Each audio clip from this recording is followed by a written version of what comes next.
Welcome back to another edition of the Gurus Podcast, Survivor 50, Episode 9 Reactions. It's just Mike and me this week. Theo is off doing some work, so we miss him dearly, but it's us here on the mics tonight in the interesting episode of Survivor filled with invisible celebrity cameos, which we'll get into as the evening unravels. Mike, before we begin, what did you make of all of this week? Because there was a lot of stuff going on online about Jeff Probst. We'll get into that in a bit as well. Jeff kind of overstepping his boundaries on Survivor this season. And then tonight, he just takes it to a whole nother level.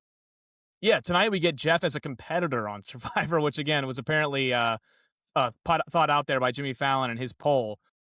9% of the people wanted Jeff as a competitor.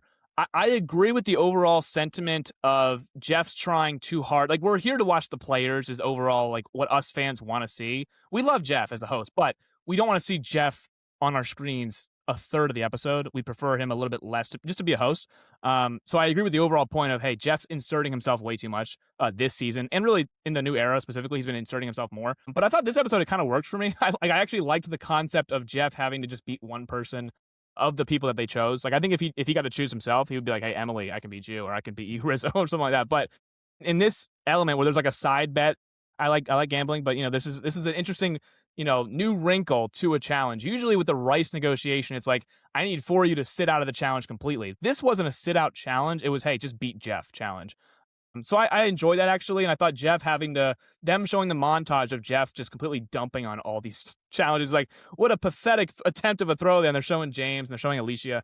I'm just, awful. And then today you're seeing Jeff struggle like 2 minutes in to hold his own body weight. It was pretty funny. Like, it was a little bit of like it was a little bit of Jeff humble pie, which I kind of liked to see personally. He lasted, I think, 7.5 minutes, but overall it was still a lot of Jeff on our screen. So I think the overall point is taken. But I thought tonight's episode, it worked. I saw Jeff compete in a challenge, and he didn't get it done. By the way, the criticism, not just on the screen, it's also kind of off-screen meddling that he's been accused of doing as a lead producer for this show.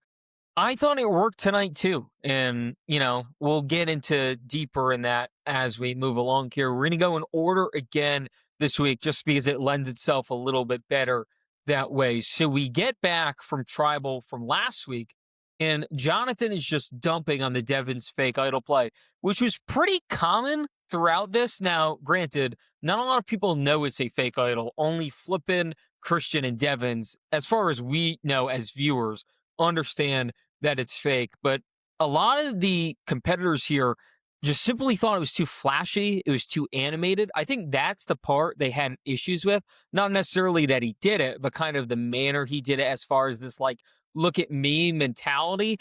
I don't know if it was super warranted. I mean, like, I don't know what they wanted him to do. Did they want him to, like, slowly walk up to it? I guess they wanted him to handle it a little more cordially.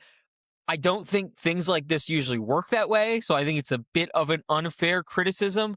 But I do understand what they're saying is, like, Devon's always wants to be like the main character, if you will. He's main character syndrome. He always wants the cameras on him. He's like a flashy kind of guy. And I can understand how that rubs some people the wrong way. And it's not just Jonathan that has this gripe. Ozzy and Rizzo also talk about this a bit later. Rizzo mentions that he was just simply doing too much. And Ozzy thinks that this is actually good for them, despite them being a bit annoyed, because at least it takes the attention off him and Rizzo, who both have idols. All of a sudden, now it feels like Devon's is the only one with an idol because he did it so brazenly out in front of everyone else. What did you think of everyone kind of dumping on Devon's here? So real quick, the first thing is, heading into the episode, the only people that we knew that knew about it was Christian and Devon. So he actually tells Emily after the fact. So Flippin is clued in. I'm yelling at my screen, don't tell her anything. That's what I'm saying to my screen. But yes, you're right. So when we get back to camp, Jonathan just is dumping on the move. He's like, man, I don't know why you did it like that. Again, he's basically saying in his confessional, Devon's made his target even bigger. You mentioned the point, Ozzy and Rizzo, they have idols. You wouldn't know it by the fact that, Devon's making this whole thing. Kind of took the target off of their backs. It's like, well, their idols are, who cares? Devon's is the idol guy, and he has one, and he made the theatrics at Tribal Council, so it's such a public idol. Everyone knows he has it. Joe, same thing. Joe goes up to him at back at camp saying like, "Well, nobody knew about it, dude. Like, you could have told us if you had a clue at Idol, we would make something like that." Like, he almost again thinks that Devins is a bad ally for not telling anyone about his idol. Which again, it's twofold a little bit because it's like, why would he tell you if he thought you were writing your name down? And then for same thing with Joe. And Joe it has is this also called the hidden immunity idol. It is hidden for a reason. right. So I don't think anyone brought that point up either. Yeah, the issue is Devins made it so public. Like the way he hid the idol going, on after the Savannah vote, had he found it like that, that would have been very discreet, but he made a big scene. So of course you're going to get a reaction back at camp because of how public it was. But I overall agree with everyone's point. I don't know if they were I think they were dumping on a little bit too much, but I thought overall they made the point that he made whatever his target already was even bigger. I made the point last week of I thought Suri miscalculated by keeping such a big threat in the game. I thought if you have a chance to take out a big threat, you do it right now. And you can get him and Aubrey out both. But then that was heading into Tribal. At Tribal, they get out Coach and Chrissy, and in the midst of that, Devins makes himself an even bigger threat. So I guess if you're Cerie's mind, and she says it here, keeping a threat who's bigger than me in the game is overall advantage for my game. So I get here going into it. I don't think Cerie planned for Devins to do that at Tribal Council, but it worked in her favor because it made him just an even bigger target. I think a lot of the criticism is because they don't actually know that it's a fake immunity idol. So if they knew that, I think they'd understand he had to make it public, because if he didn't, then how would anyone know he has an idol? Like, that doesn't really make any sense. He had to save himself somehow without actually physically having an idol. To your Cerie point, I was in the minority last week where I was like, I understand what you're saying and I agree with you. I think Devins, should have been the one who was targeted a bit more heavily. But I did understand the notion of like, you know what, if you just keep him around, he is going to be a pariah. I didn't think it'd be this bad, to be totally honest. And Flippin is angry with him because of all the attention that the Nerd Hive is getting. But it is twofold, as you said. They're already getting a lot of attention. And if he didn't do that, he was at severe risk of leaving anyway. So, like, you're kind of stuck between a rock and a hard place.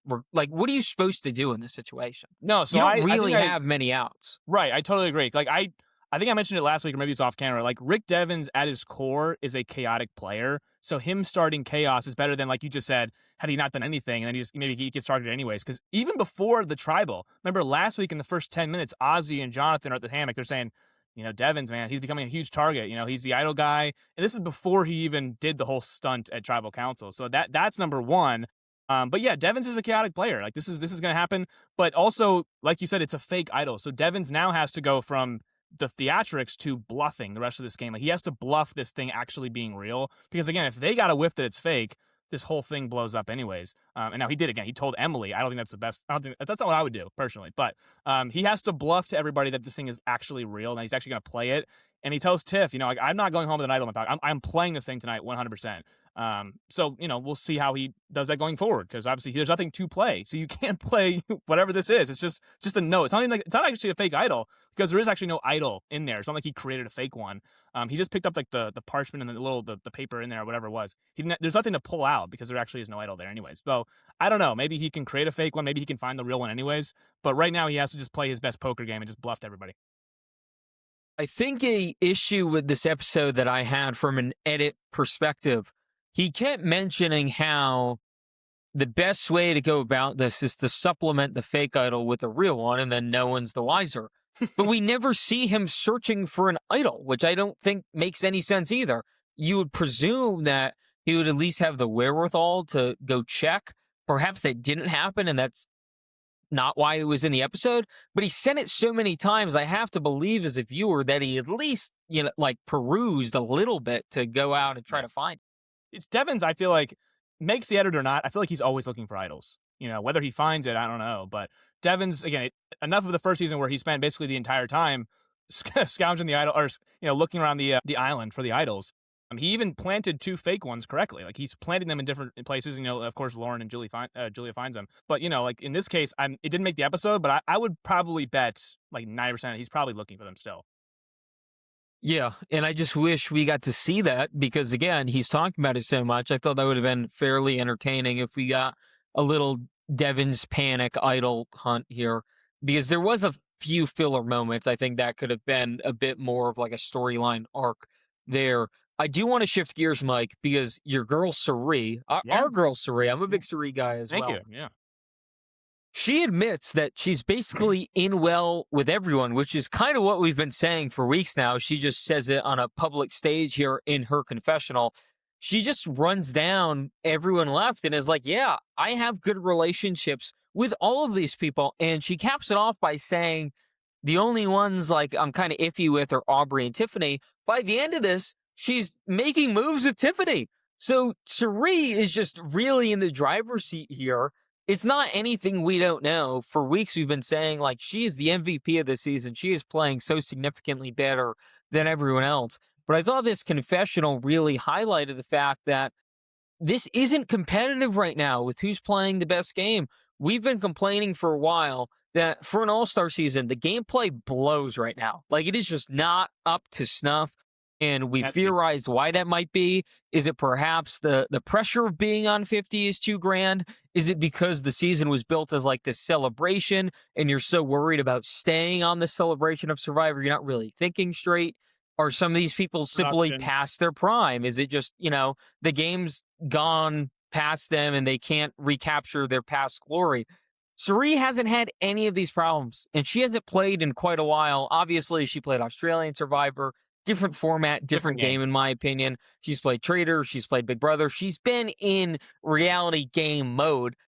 But Survivor is a different beast. And even though it's not 39 days and the classic that we think is a superior product, this current game is still a grind. And we hear it all the time from these competitors that, they're starving out there and it's so difficult, mentally taxing, not having food at your disposal, not even having like the rice that they once had rationed out to you each day. That does make a big difference for your psyche throughout the game.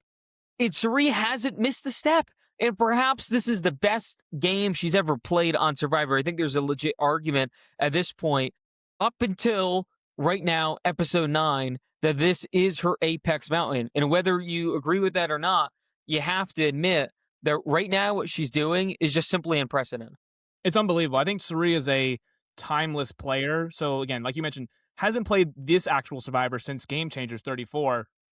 And Suri, the thing is, like, she was not good at challenges in Panama when she was in her, I believe, 30s or 40s, and she's not a good challenger now. She won't be a good challenger at 70 years old or 20 years old. Doesn't matter. But the way she plays, her game is adaptable to any era of Survivor. Like we see Colby. Colby's of course past the, his obviously his physical prime, like what he was in Australian Outback. A few other people, like we thought Ozzy would be like this, shell of himself, basically. But Suri, her game is not relying on, like her being past her prime. She's always like thinking. It's her mind is really how she wins these games. I know she hasn't won Survivor, but it's how she gets herself far in these games. And she kind of runs down the whole thing. Like we've been saying on our podcast, but it's funny to hear it said in a confessional where she's basically like, I got a working relationship, obviously with the Wizard of Oz, with Rizzo and Ozzy. She's obviously got a working relationship with Stephanie, and with Stephanie comes the Zoom Alliance, which is Joe and Jonathan. And then obviously she's got her original Sela members, which is Christian, Devins, and Emily. So the only two people that she says that she's not really great with is Aubrey and Tiff, but she's played with Aubrey before. So this is the first time that they're on a beach together. They were not in the original tribe or the tribe swap, but now they're in the merge. So she's working with Aubrey now a little bit. And then Tiff, like you mentioned before, by the end of the episode, she's strategizing with Tiff on the beach. So really, who is Serene not working with is the point here.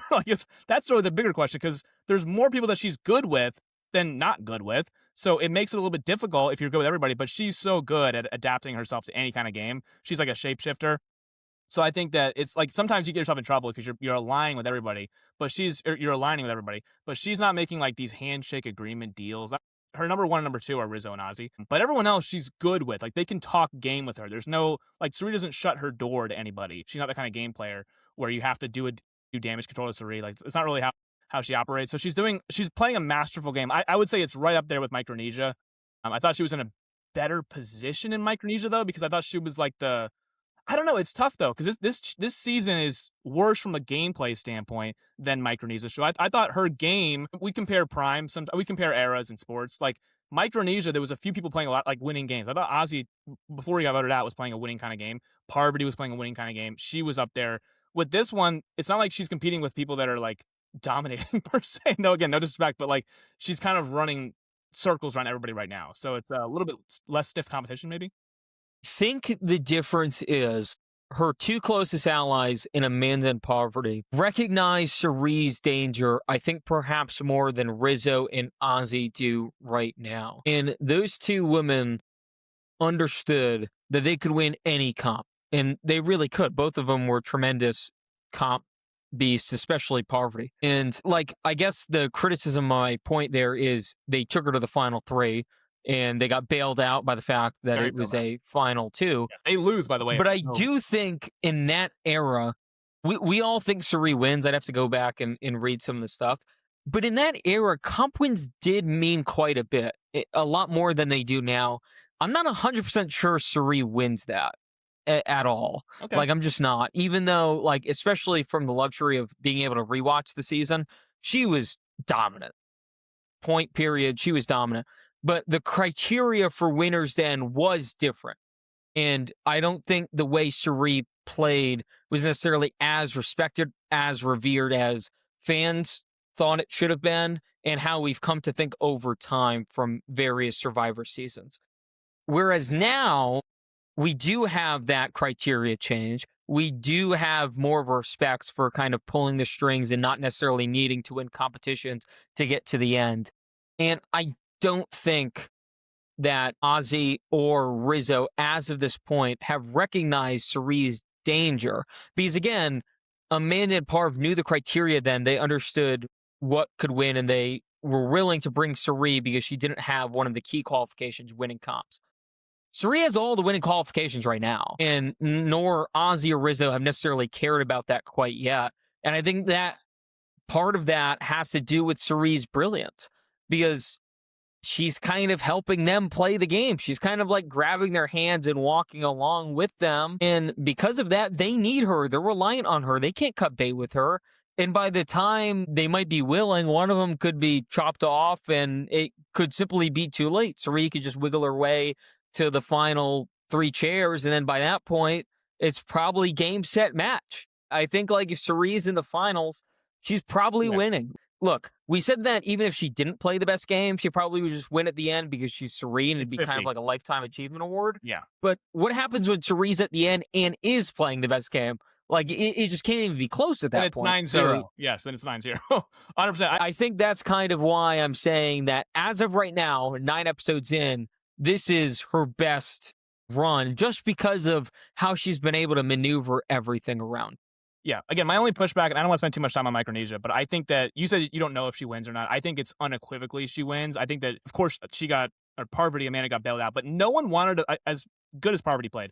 Eliza hated Parvati, did not like Parvati at all that season. She voted for her anyways because Amanda was so pathetic. In Eliza's eyes, Amanda's game was pathetic. If Eliza just doesn't vote for Parvati, it's a 4-4 tie for the first time ever in Survivor history. We didn't get that, but she didn't want to vote for either one of them. And most people on that jury were very scorned by Parvati, Ozzy specifically was, or scorned by Amanda. Nobody really was hurt that much by Cerie. Again, Ozzy was, but Ozzy was voting for Amanda no matter what. Everyone else, yeah, it would have came down to how the narratives kind of shifted at Final Tribal there. Like, could they have painted the target on Cerie? We'll never know. I just think if it's 3, because like honestly, if you go back and watch that Final Tribal, Parvati's not really owning her game per se. She's just kind of like, well, I think Cerie talks, like laps them in terms of like she talks Yeah. As far as her being able to communicate her points, it's not even close. Yeah, I think the jury, like James, all those guys, I feel like all of them, Eric and all of them, would have been like crediting Cerie more. And maybe I'm wrong, I don't know, but I just think that Cerie would have talked laps around them, and I don't think Eliza or most of the girls that felt like the Parvati betrayed them, they voted for her Mike? because We'll try to figure it out sometime. maybe we will. We'll get some people on and we'll do some research and Exactly. we'll do a little retrospective. She's playing a That'll great be, game is the point. Yeah, she's playing a great game. Yeah, that'll be fun. We'll try to do that sometime. But anyway, shifting gears a little bit here. Aubrey's trying to distance herself from Devins because she says that she's fearful that people think her and Devins are a duo. I wonder why people would think that. I don't know. Maybe, perhaps, you ran up to him last time. You had to do this duos twist, and that was your partner. I wonder why people could link you two together. Oh, yeah. You also played together before. Edge of Extinction. Those are the season 38. Okay. So I appreciate her coming to this realization. 17 or 18 days in, however long we're at here, maybe a little too late. I don't know. It sure seemed like Jonathan was fine with this conversation because Jonathan's just simply desperate to link up with people. That's So yeah, yeah. Aubrey hasn't necessarily burned him face to face yet. So for that, he's willing to work with her. And so we get the seeds planted there of this Aubrey Jonathan alliance. Pretty strange, to be totally honest with you. Very What odd. did you make of this? This is a weird tandem. Yeah, so the correct depiction, easy depiction to make that Aubrey's like, oh, I don't know why everyone's like, oh, me and Rick are a duo. Pretty obvious depiction there. They're both the season 38ers. They were duos last week. But I agree with Aubrey, like, abort Rick Devens. I was saying this last week. He was on my stock down. Again, he's my number one pick, but I thought last week he's such a big target. I personally would be wanting to distance myself from Rick Devens. So I thought maybe it's not too late because of when it happened. So timing is everything in this game. Jonathan just gets burned. He gets lied to at Tribal by Christian, who's in an alliance with Devens and Emily. Aubrey's like, I'm not with them. I'm with you. I don't want to sit and go to the end with the geeks in the block of 4 nerds. So I think it's music to Jonathan's ears. So whether she said it on day 9 or at this point now day 18, whatever, it's the end game. At this point, I think it's better to just get out of that marriage while you're in it. Be like, hey, I'm not a part of this. I'm like wiping it off of me. And Jonathan, again, like you said, he's kind of desperate at this point. He just lost Coach and Chrissy, 2 alliance members. I think he was on your stock down last week for that exact reason. So it's kind of a good marriage. Whether the partnership's weird or not, I kind of find it an odd partnership with their skill sets, but it might work. I mean, it very well could work. Again, it's a little bit of desperation and timing mixed in between, or mixed together. But at this point, Aubrey is making herself less of a threat, while the rest of her block of nerds are making themselves bigger threats. While Jonathan is somebody that you want to get in their good graces. It seems like this season everyone wants to get Jonathan in their good graces. So going to him was an interesting choice, but it seems like the likely choice in this season. I think one of the interesting parts about this was how willing Jonathan was to work with her. Kind of like instantly, he's like, yeah, I'm down. And part of that was desperation. But I think another part of it was he needs someone to do his bidding. And we talked about this last week. He's so visually intimidating. He can't, he can't change that. He is who he is. But he's so visually intimidating that he needs to prove at the end of the day that he can be a strategist. And part of this season, I think, has been prior reputations. I think that's one of the issues with Devins right now is his reputation has preceded him. Yes. I'm really interested in a different timeline if Devins was a first-time player on this season. If people would have that much of an issue with the idle play that he just had.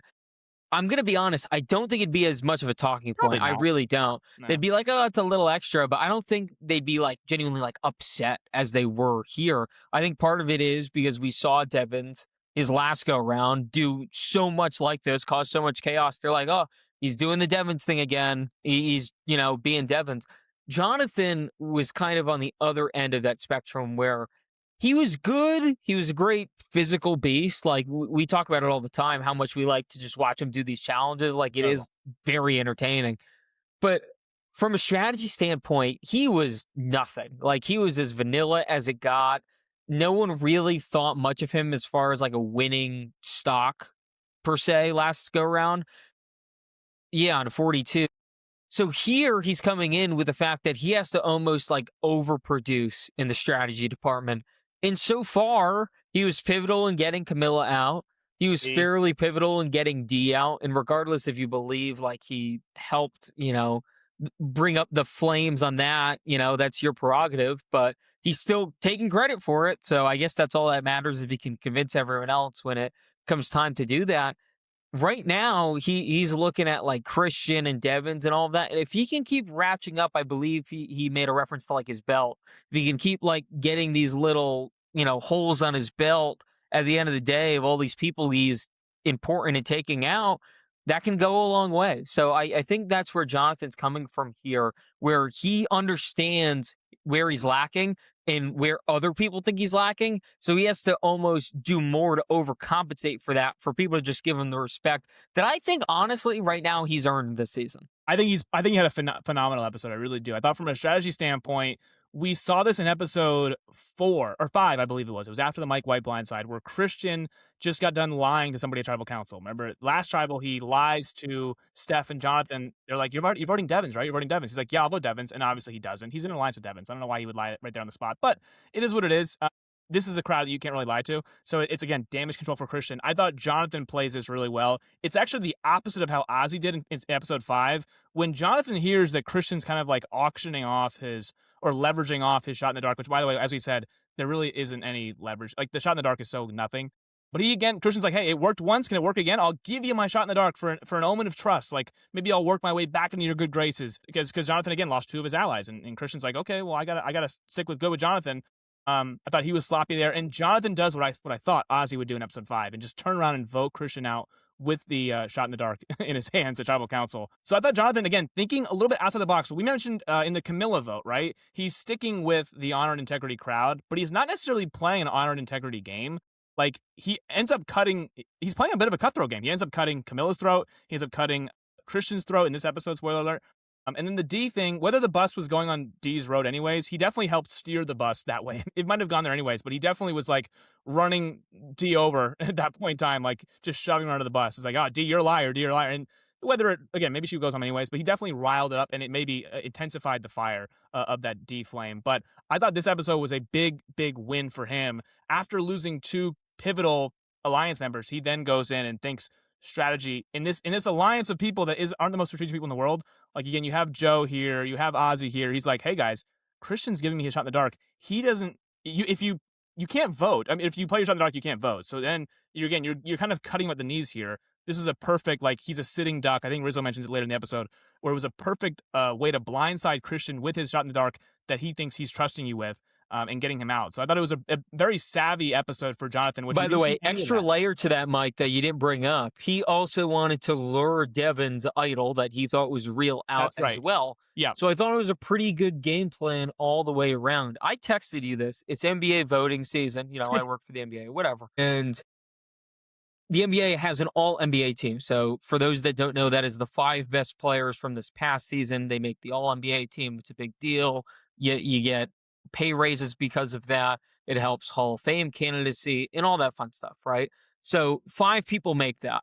And I texted Mike, if we did like an all Survivor 50 team where we had 5 people that were playing the best games, who we would be voting for. I thought 3 were pretty obvious. The Wizard of Oz, all 3 of them, I think are playing awesome games. I think the 4th one comfortably in is Jonathan. Like, I think he's definitely earned Survivor All 50 status as of right now. The actual reason I texted Mike that is because I was like, I have no idea who I'd put 5th because I think that many people are playing rough games. We can maybe talk about that a little bit later. I don't know if you thought about that a little harder and had someone. I didn't text you this in thread, but I'm thinking of it now. I think Stephanie would be on there if I had to put a 5th in there. I think I jokingly said Tiff if she can get a confessional 65 game threshold, whatever it is. But maybe she hasn't been in the show enough. But I thought Stephanie's actually been impressive. Again, maybe it's Suri, like whatever. I think Stephanie of this cast has been the most adaptable because again, she was on the bottom of that Q vote of the Q blindside, quote unquote blindside. But she was on a tribe swap with the 3 David Goliaths, was able to get out of that and being in a power position to vote out Angelina in the next tribal. And then I thought she's been able to, even without Coach and Chrissy, who are 2 of her alliance members, she's still fine. No one wants to get Steph out right now. So that Steph's social game major up in this season as comparison to Heroes versus Villains. So maybe her for the 5th spot, but I definitely agree it's Jonathan, Suri, Ozzy, Rizzo, and a gap for 5th. But I think Stephanie would be a shout for me. I didn't mention it at the time, but I think right now coming to me, I think Steph's been the most impressive, maybe the most improved, but definitely a shout out for that 5th spot. I feel like the 5th spot is Genevieve, who just probably hasn't reached the threshold. I think she was so dominant when she was on, and the way she exited was just simply not in her control. Like, there was absolutely nothing she could have done. Right. So I think Genevieve deserves a shout. She was actually someone of everyone that's been voted out so far. She was definitely playing the best game and was the best positioned. There was nothing she could have done from a Survivor standpoint, but perhaps that was like someone who's averaging 30 a game and just had a season-ending injury, and you just simply can't vote for. I was going to say on a non-playoff team because she's a non-juror. She has that no too chance, as well. Yeah, she has no chance of dictating who wins the game. So I thought maybe a lottery pick team like Kawhi Leonard is going to be on a first and second team, but they're not in the playoffs. So again, Genevieve, great season for her, out of her control, tough ending. Again, good player, just not a juror, so it's tough to kind of grade. It's like, okay, well, she's not actually in the portion where you dictate who wins the game. But there's been a few. It's been again, gameplay's been tough. We've been criticizing it, but there's been a few people who have actually outperformed my expectations. I thought Steph would be definitely one of them, and then I think Tiffany's coming on strong here. The last couple of weeks, she's kind of made some inroads. She has. It's just one of those things. Is it a little bit too late for definitely her? Too late. Yeah, definitely too late. And that's why I want to give her credit. I've actually really enjoyed Tiff on my screen. I think she's kept it incredibly real. I think her reads have been pretty damn good for the most part. But yeah, I just feel like she woke up to the game a bit too late. And that's a kind of frustrating because when we've been able to see her, I think her game acumen is better than anyone gave her credit for entering this season. No, she's been good. Like, we're comparing people who have not been playing great games. Like we can get into Emily a little bit later. But I thought Christian this season was just. Yeah, I picked him. I think he's my second pick on the turn. I got him at like 5, whatever it was, 5 or 6. But I thought he's had a tough season. Him and Emily both have had tough seasons. I think Mike, fewer it's people. been brutal. You want to start with it here? This was Yeah, just this was the beginning of the end, should we get to it? despite Yeah, this kind of ramping up the last few weeks. Yeah, I do want to get into this.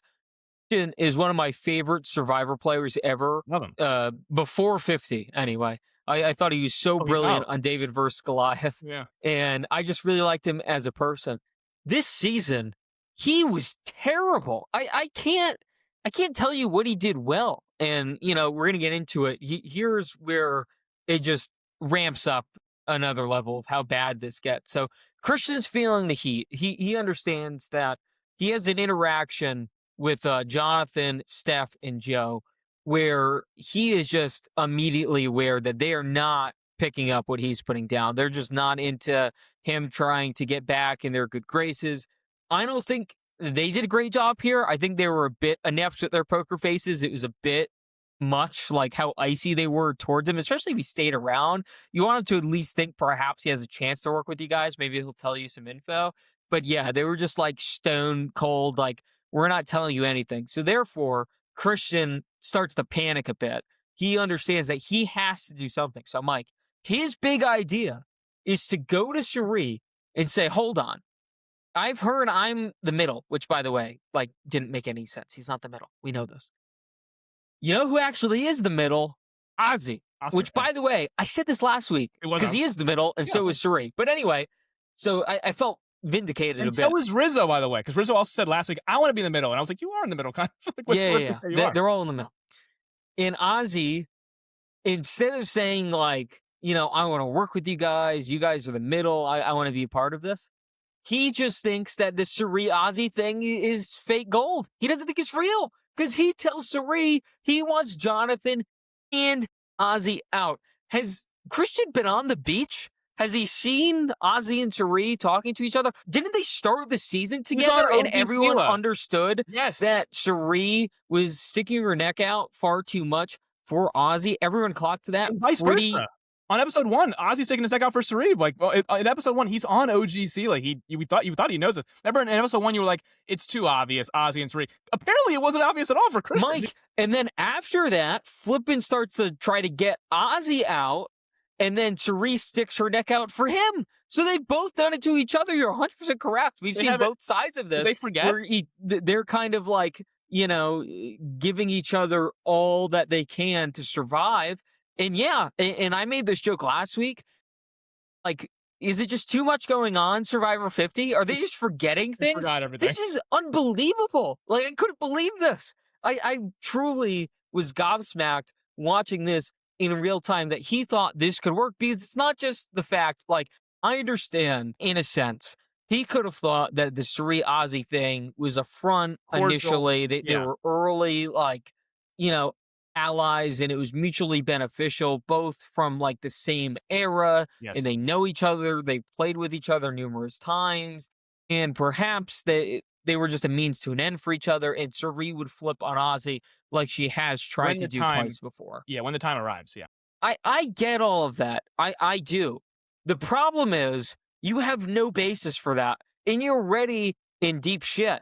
So trying to get yourself out of that by going to Suri and pitching her on an ally just was mind-boggling. And again, if he just went up to Suri and said, I want to get out Jonathan, and Suri turned around and went to Jonathan, there's not a lot you can do there. Like, you had to throw out someone's name, and if it was Jonathan and he was saying, like, comp beast late in the game, you don't want him to get on a run. You've seen the competitors lately. No one's really standing out. I'm worried that no one's going to be able to challenge him pretty soon. Ozzy's complaining about his back, and Joe doesn't seem into it as much. Like, I could buy that. And then if that doesn't work, you tried. And you tried something logical, and that makes sense. trying for Ozzy here is just like, what the hell are you doing, Here's dude? here's the thing. Not only just trying for Ozzy, so he correctly assesses that Ozzy is in the middle, yet he goes to someone who's also in the middle in an attempt to pluck off Ozzy. It's not like he goes to Jonathan or he goes to Tiff or he goes to Aubrey and he says, "Hey guys, you know who's playing in the middle right now? Both sides, Ozzy." He goes to Suri. Maybe he thought it was just okay. They're cordial early game, but once the time is ready to strike, Suri will blindside him. I think the miscalculation here from Christian's standpoint is he thought that he was Suri's number one, when in reality Ozzy is Suri's number one, and she says Christian's like maybe three. So I'm not going to take out my number one because my number three is still going to take out. So his miscalculation is telling this to Suri, who's also in the middle with Ozzy, which he again maybe just forgets about episode one and OG Sela when they put a initial alliance out, or again maybe he thought it was just an early game OG handshake agreement thing where they'll turn on each other at the final 10, final 9, whatever. So that was a miscalculation because he's obviously wrong about that. They're in a true alliance to the end. The second miscalculation is telling somebody who's in the middle like him. And then the third thing is, like, he says it as like, he who shall not be named. So he's trying to be very like subtle about it. Like he would never see it coming. And Cerie's kind of just like, yeah, and immediately goes and tells, Ozzy and Jonathan, like, because again, he also throws out Jonathan as well. He's like, we got to get him out too. So it's just like, it's very sloppy on Christian's part. He was very messy this season. To go back to your initial point about Christian, though, because he's been so disappointing this season, not just this, like, this is this episode, but you mentioned it a few times throughout the episodes earlier where he was like, bad at things in the challenges that he was normally good at. Like puzzles specifically, he's been bad at this year. Last episode, we got a ladder puzzle where he was just he had a lead over Aubrey, blew that, and like this is something he'd be good at. And we'll get to it later, but another puzzle that he just completely botches. Rachel did it. We joked about, okay, journeys are just, no one loses these things. So again, I just weird losses from Christian this year from basically his social, his strategic, and then the challenge aspect, things that he's good at, or at least he was good at in David versus Goliath. He's been horrible at this season. So I thought this whole episode was a bit of a mess from Christian. Did he get screwed later on? Of course he did. But this was bad from the get-go. The idea to get out Ozzy, who is playing the middle, but then to who you told, and then the amnesia of forgetting OG Sela, Suri. Apparently Emily forgot too. Suri and Ozzy are together. They're in an alliance. Apparently nobody knows it. It's not public to them, apparently.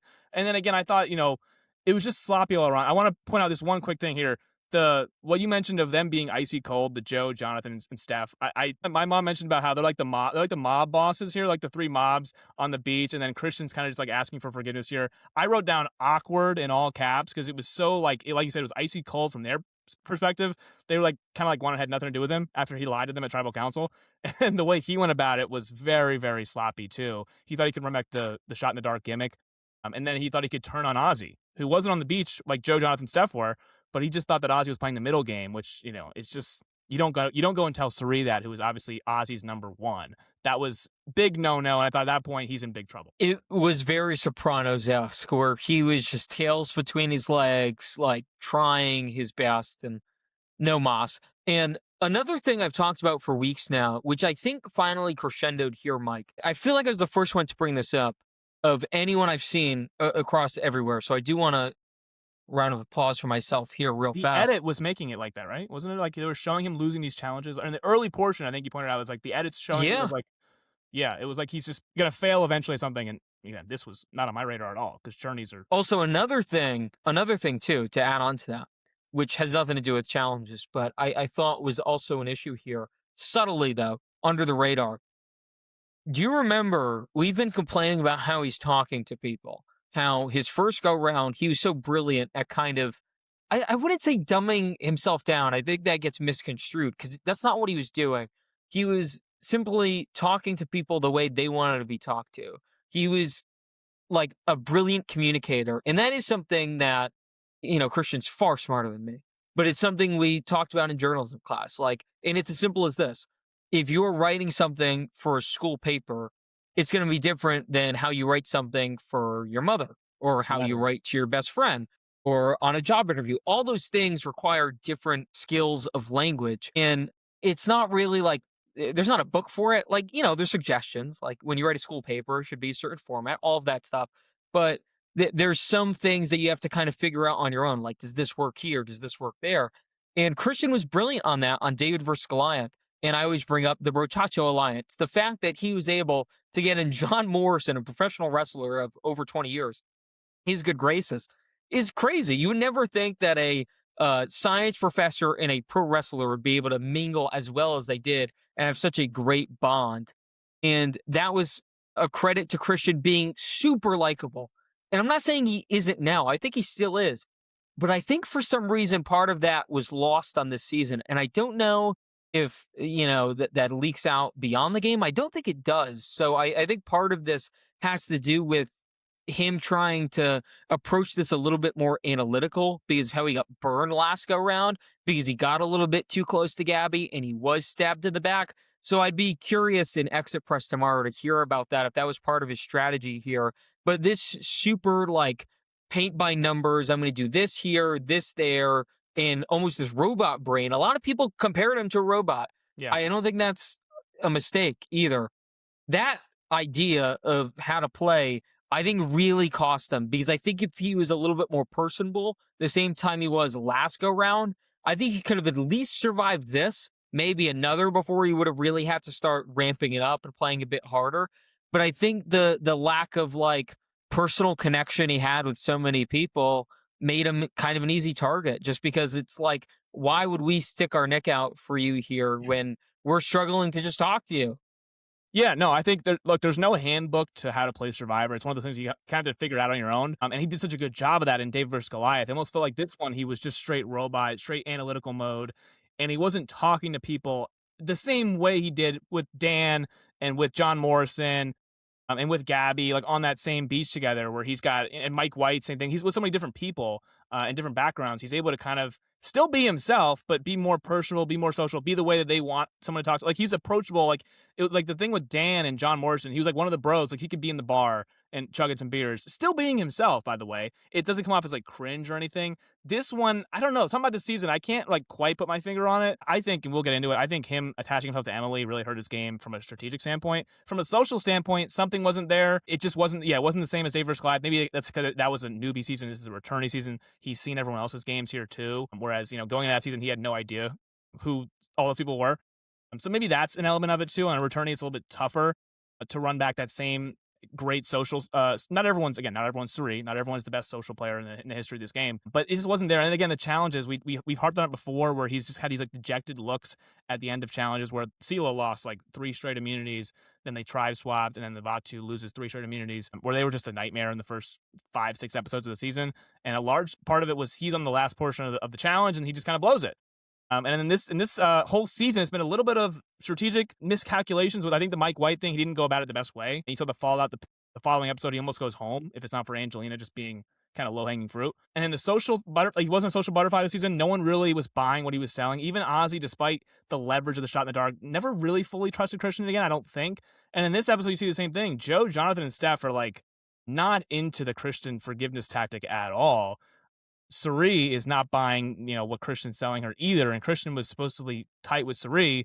And then again on the challenges, he's been really bad. So strategic, social, physical, tough season for Christian, who I drafted really high. I'm bummed because I'm still a big Christian fan. I don't know. Are you turned off by his 50 performance? You still? No, I mean, when we like rank players, it'll be tough to put him as high because this is so bad of a performance. As a person, I really like him. Like I think he's a really. But if we did like individual seasons, especially for non-winners, I think he's on the Mount Rushmore of best non-winners still.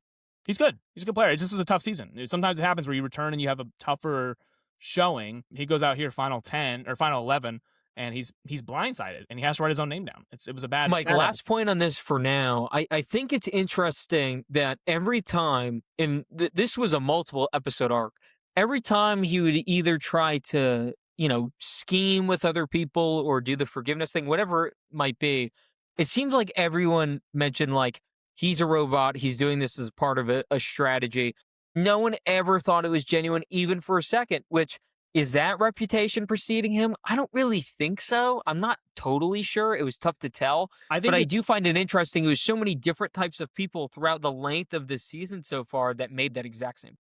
It was different types of people, but I mean, again, Jonathan is one of the type of people that he says he can't trust Christian because he's never going to shoot him a straight answer. So that was, I think, Christian's biggest downfall this season. He just never really gave anyone, like, he would spit out something, but it's like, okay, I need to, like, what's a real authentic? It didn't feel like it came from any, like, authenticity or, like, realness. Like, they felt like he was a robot. Like, multiple people pointed out how he was playing the game a little bit more analytical and not as social as Christian as it was this time. So maybe that could have been it. But yeah, it was different types of people too. Like he couldn't even get good with Aubrey, who he remember he gave an idol to Aubrey. We didn't see any of them in this episode. Where it's like Christian's going downhill. All we saw was Christian's main alliance number was Emily. It was Emily trying to rally numbers to save him, and that didn't go well at all. Almost backfired. But yeah, no one really was buying what he was selling this entire season. Every group was like, "Yeah, we don't trust Christian at all. He's not a straight shooter.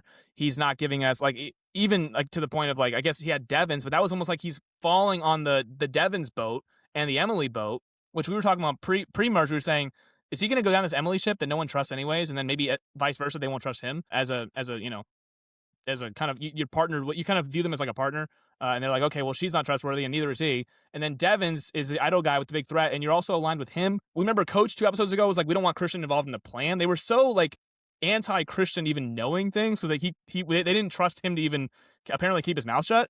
So there's been all different types of people that have been turned off by Christian this season. I don't know from what that is, maybe pre-gaming or not, but he didn't help himself on this season. Like he didn't make that reputation any better.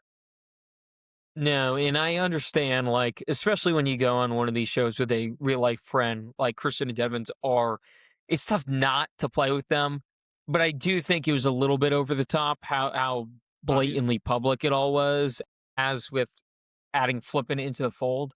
It was just a bit too much. Other people are friends here as well, and they weren't as like, in the forefront with it. So I think that was just another miscalculation. It was just a series of errors, which aren't over yet. We still have more to come, but it's the immunity challenge first, which is a classic body weight one. I actually don't mind this one as far as like the reoccurring low budget new era survivor comps go. I think this one's pretty fun. It yields different types of winners. We've seen this multiple times where there's a man winner, there's a woman winner. I think that's the best way to do this. They don't do that here, which is a bit unfortunate, but regardless, it's obviously 25% of your original body weight before you started playing, which makes it that much harder. Jeff says, you guys can get rice, and all you have to do is beat me. He initially asked for 5. They only offer up 4. And Jeff, because he wants this moment, is like, you know what? I guess. So he has to beat Tiff, Jonathan, Ozzy, or Joe. It's only one of these people he has to outlast. I do want to say, I like that it was a choice on their behalf. I do think it would have been a bit more interesting if it was a random draw or if Jeff got to Jeff got to pick pick. one or two. That would have been interesting. I think the fact that the competitors got to choose, I don't really see a world where Jeff ever does well here. Like, I think he was kind of over before it began. He just had no chance. I think if he was able to choose like a Rizzo or Flippin, perhaps they stay in a bit longer because they're pushing themselves harder. And then perhaps there's animosity because Rizzo can't even last 3 minutes against Jeff. I think that could have been good stuff. But the fact that, 3 of these people he had no chance with, and even Tiffany, like, she, I think, just kind of lost control of it. It didn't even look like she really, just couldn't handle it anymore. So they just wiped the floor with him. By the way, all of this, Jimmy Fallon's idea. Apparently, Jimmy Fallon asked his audience, like, hey, do you want Jeff Probst to do a comp? And they resoundingly said yes, which, by the way, I'd love to poll that audience to see how many people watch Survivor because, as we all know, if you are polled for, do you want blah, blah, blah to do something? Almost always you say yes, even if you don't even know the person, you don't really know what they're about to do. You just want to see someone do something. So I think this was another farce on Survivor, how they went about this, You know what I would've suggesting that this was from the fans, Mike, when in reality, we know who this was for. I just wanted to see we could fly Zach Brown. I wanted to see Jimmy Fallon say it himself. We got an invisible Jimmy Fallon cameo 2 different times in this episode where he got to involve in the immunity challenge and the journey. Why couldn't, if he was going to have that much of an impact on the episode like Zach Brown did? Why couldn't we have gotten a Jimmy Fallon on the island? We couldn't get him to Fiji and tell us himself. I mean, it's apparently Jimmy Fallon that he put himself up to this. Like, it was Jimmy Fallon's reason as to why Jeff competed. But I would have liked to see Jimmy Fallon, come to the island. Maybe Jimmy Fallon competes. I don't know. But I also, back to the original point of, I think it would have been interesting if Jeff chose 4 people himself, like where basically the host is telling you, these are the 4 people I think I can beat. I liked how it played out anyways, though. I think, like, overall, I thought it was going to be he has to beat 4 people. Whoever the 4 is dropped. So if it was I think Rizzo, Emily, Suri, and Devins all dropped before Jeff, and then Jeff dropped as the 5th. So maybe if it was like, I have to beat 4 of you, whoever they are, maybe it obviously would have been dramatic with the way it played out because he did beat 4 people, but I don't think they were trying as hard as I think he lasted, what, 7.5 minutes, which is fine. Yes, and he asked for a time check at 6, so therefore, after he asked for time, it was only like 90 seconds more, and He then was he was done. he was battling in there. It was tough. Mike, we got to do this now. We're going to put a pin in this challenge. So, yesterday, I presume this person knew this was coming or they're an oracle because this was just perfectly timed. Ben Rosenstock of the AV Club, which I suppose is like a culture website on their little dash. It says like news, TV, film, music, game. So, I mean, I've never heard of this website, but I'm presuming that that's their deal. So this Ben Rosenstock fella wrote a Survivor 50 has an Uncle Jeff problem. And it's an editorial about kind of everything we mention each week about all of Jeff's shortcomings as a host to this point. And I thought this challenge exemplified it because I thought his involvement was actually positive here. I thought him doing this was unique. It was fun. It wasn't super consequential because it was just for Rice, which, I mean, the people playing would say meant everything to them. But for us at home, we don't really care if we're being totally honest. Like, we want them to be fed and smarter and better at challenges, but we don't really We're care. not spending 5 minutes on the Sri Emily Rice thing today, are we? I don't think so. No, no, no, no, we're not. Okay. That's But not making the rounds. Exactly. even during this comp, we do get that aforementioned little hype video of Jeff of old. And that's kind of the entire article here about how Jeff has tweaked his personality to fit this new era. But people don't like the new era. People And miss therefore, that. they don't like this new Jeff. And it comes off as like, in a way, I hate this word and it's overused, but kind of corny. And it comes off as inauthentic and it comes off as trying to do too much as far as like make this family show when Survivor inherently like look, we all watched Survivor growing up. Like there's nothing wrong with it. Sometimes it border on like the absurd and perhaps it was PG-13, right? But that's It's fine. fine. That's life. Yeah. Unless kids are super duper sheltered, no matter what media you consume, there's gonna be some blowups. There's gonna be some stuff similar to what Survivor produced. I'm just thinking like sports, like when Draymond Green randomly punches Devin Booker in the nuts and gets himself ejected and gives people the middle finger and is just jawing at every ref in sight as he walks off the court. Is that worse than like what was Russell Hanson's nephew's name? Brandon Hance. Brandon, yeah, yeah, yeah. Was that worse than Brandon losing it on Philip and like literally having spit come out of his mouth, how Yeah. angry he was, and Yeah. then being evicted at a comp? Like, I'm sorry. I think those things are fairly comparable. So there's a way to make the show suited for families, but it always was. That was never an issue. And you can make it like so that it's not, rated R, but you can also make it that it's entertaining, it's fun, and there are glimpses of like real world systemic issues that peek through which that was the show for so long. We had seasons where races were divided, we had seasons where certain demographics were divided as far as age groups. We did men versus women, we've done all these things, and those seasons were fantastic, better than anything we've seen in the last 10.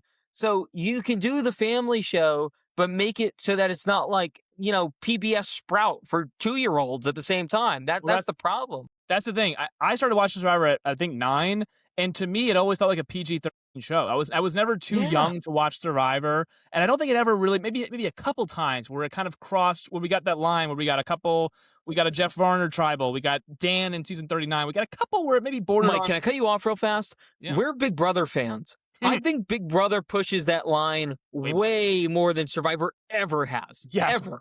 It's 100%. No, I think okay. So yeah, it's never really gotten to that point. I think for me as a viewer, but the Brandon Hance thing you brought up, that is at the end of the day reality TV. I've seen blowups like that, the one on Philip in The Challenge, in Big Brother with Willie Hance. By the way, another Hance. We've seen blowups like that on Big Brother on other reality TV shows where they're still competing for money, and it makes for good television. Maybe occasionally it'll border, but I think people at the end of the day, to go back to the initial point, the montage of Jeff that we got of him kind of just dumping on all these players for pathetic performances. One of the worst performances in the history of the challenge, and that Brains Brawn Beauty challenge, where Spencer and Cass and them are just completely shitting the bed. I think people, to a degree, miss that Jeff. They miss that montage we got, that little 20, 30-second montage we got in the episode tonight. They miss that part of Jeff. And I think, unfortunately, we've gotten a new Jeff now in the new era where he's not that person anymore. He is not going to he's no longer going to be that publicly, like, negative, I guess is maybe the word. But I think it's, to a degree, it's kind of funny when you look back at it because it is a PG-13 show. It's supposed to be reality TV. There's supposed to be some real authenticity here. And this new version of Jeff does, to me, I feel a little bit, you used corny. I would have used inauthentic a little bit because we saw Jeff at his core, in these seasons that were so good. And it was kind of funny. It was theater. It was good theater to watch when the host is so, authentic. I think Julie Chen's an authentic host. I think TJ Lavin, the host of the challenge, authentic host. Alan Cumming is the most authentic host I've ever seen. He's almost like he's like, he leans into this whole shtick for the traders, host of the traders. It feels like we've gotten two versions of Jeff now, the first 38, 39 seasons of Jeff, and then post, I guess, new era Jeff, basically. And it's a different person. And I wanted to see a little bit more of that old Jeff today.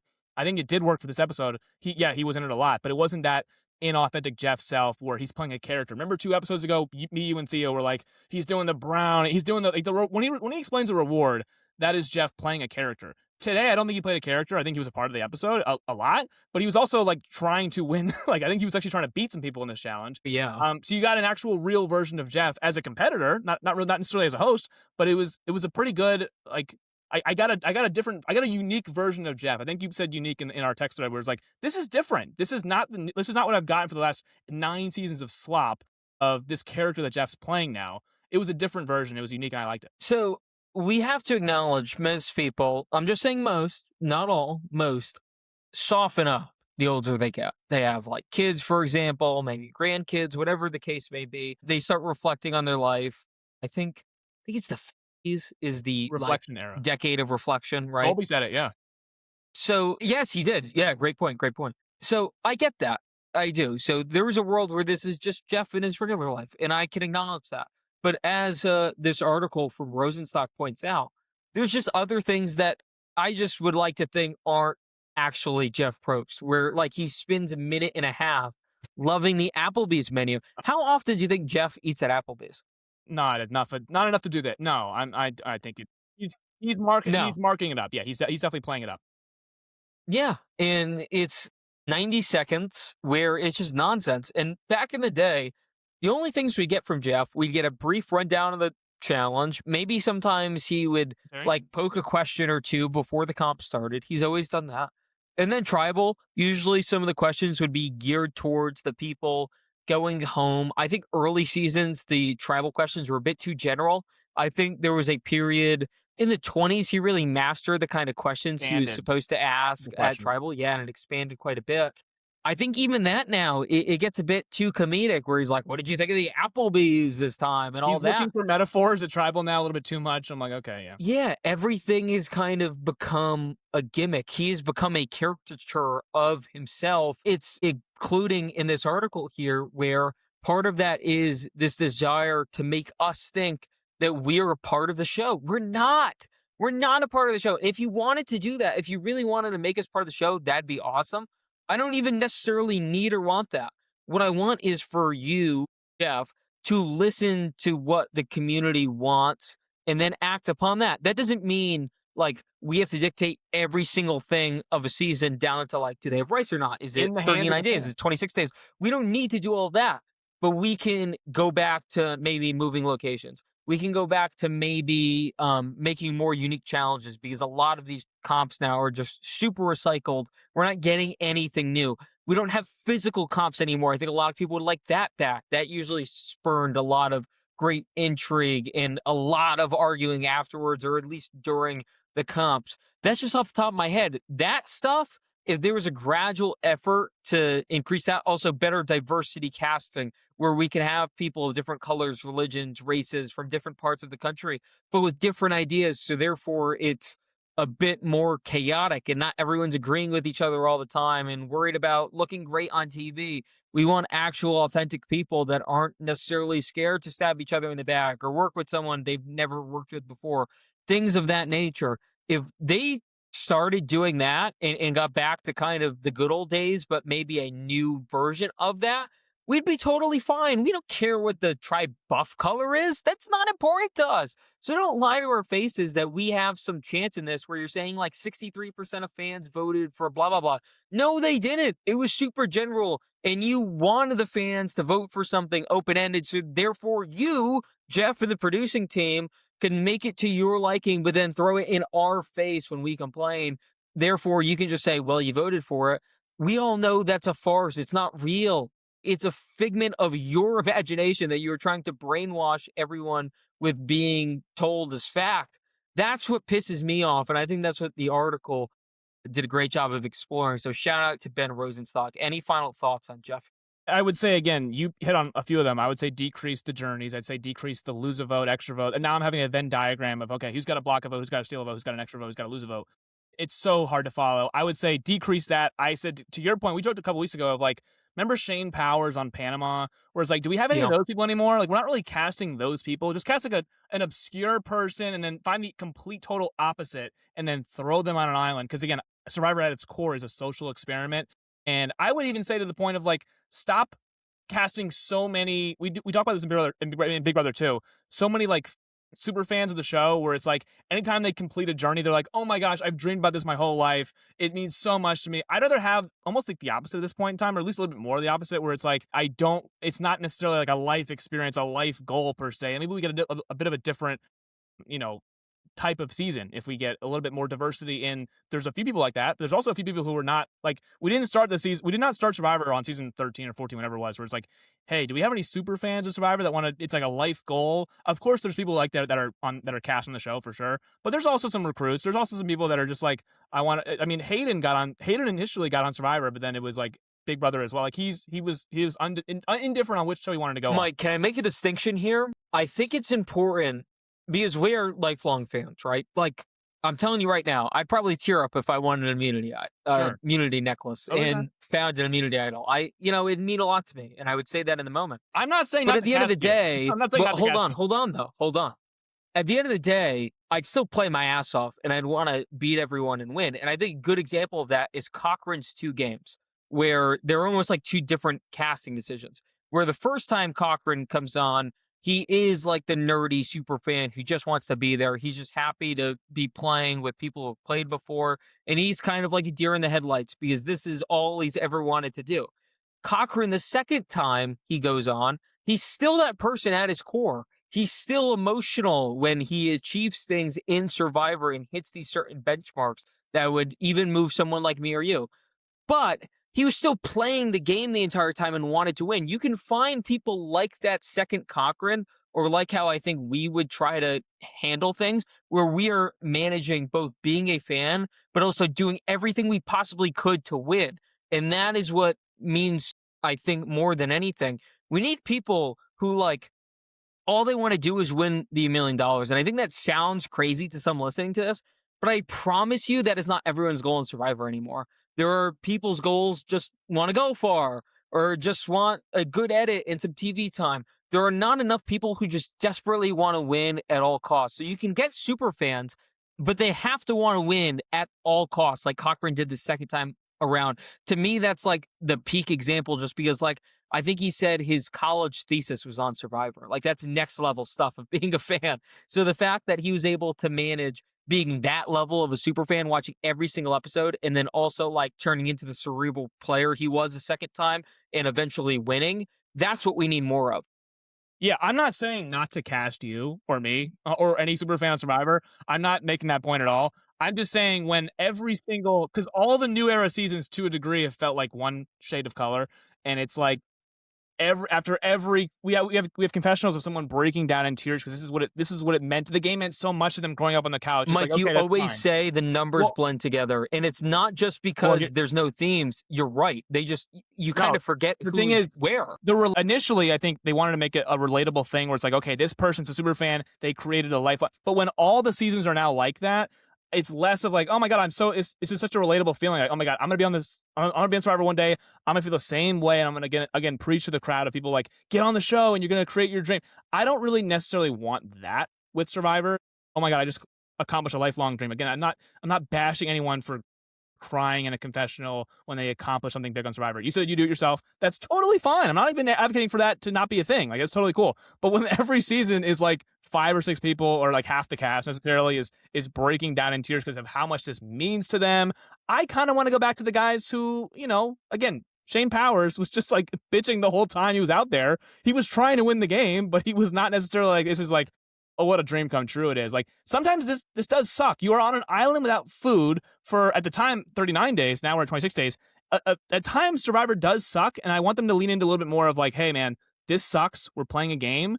It's not necessarily all I'm going to break down I'm going to break down in tears because it's so much fun. It's a Survivor. Oh my god, it's great. Of course, it's great. We love the show. I mean, we can be critical and still love the show, but I want them to. They're kind of portraying it differently in this new era way where it's just like it's supposed to be this relatable like giving back. I know this season is a celebration, but all the other seasons leading up to this one in the have kind of been of the same shade, and it's like I kind of miss a little bit of what I had when it was a game. It was cutthroat. It was $1 million. We had super fans in there, like you said. We had Cochran was in the 20s. That was 23 South Pacific and 26 Caramon. Now we have like different kind of and an excess of super fans where it's just like this is my lifelong dream to be on the show, and I'm going to make it all about me in this show. And I don't know. Sometimes it can turn people off when it's too much. Yeah, I think we're in lockstep there 100%. And you brought up some great points. I think, again, as I mentioned, you need the right type of super fan.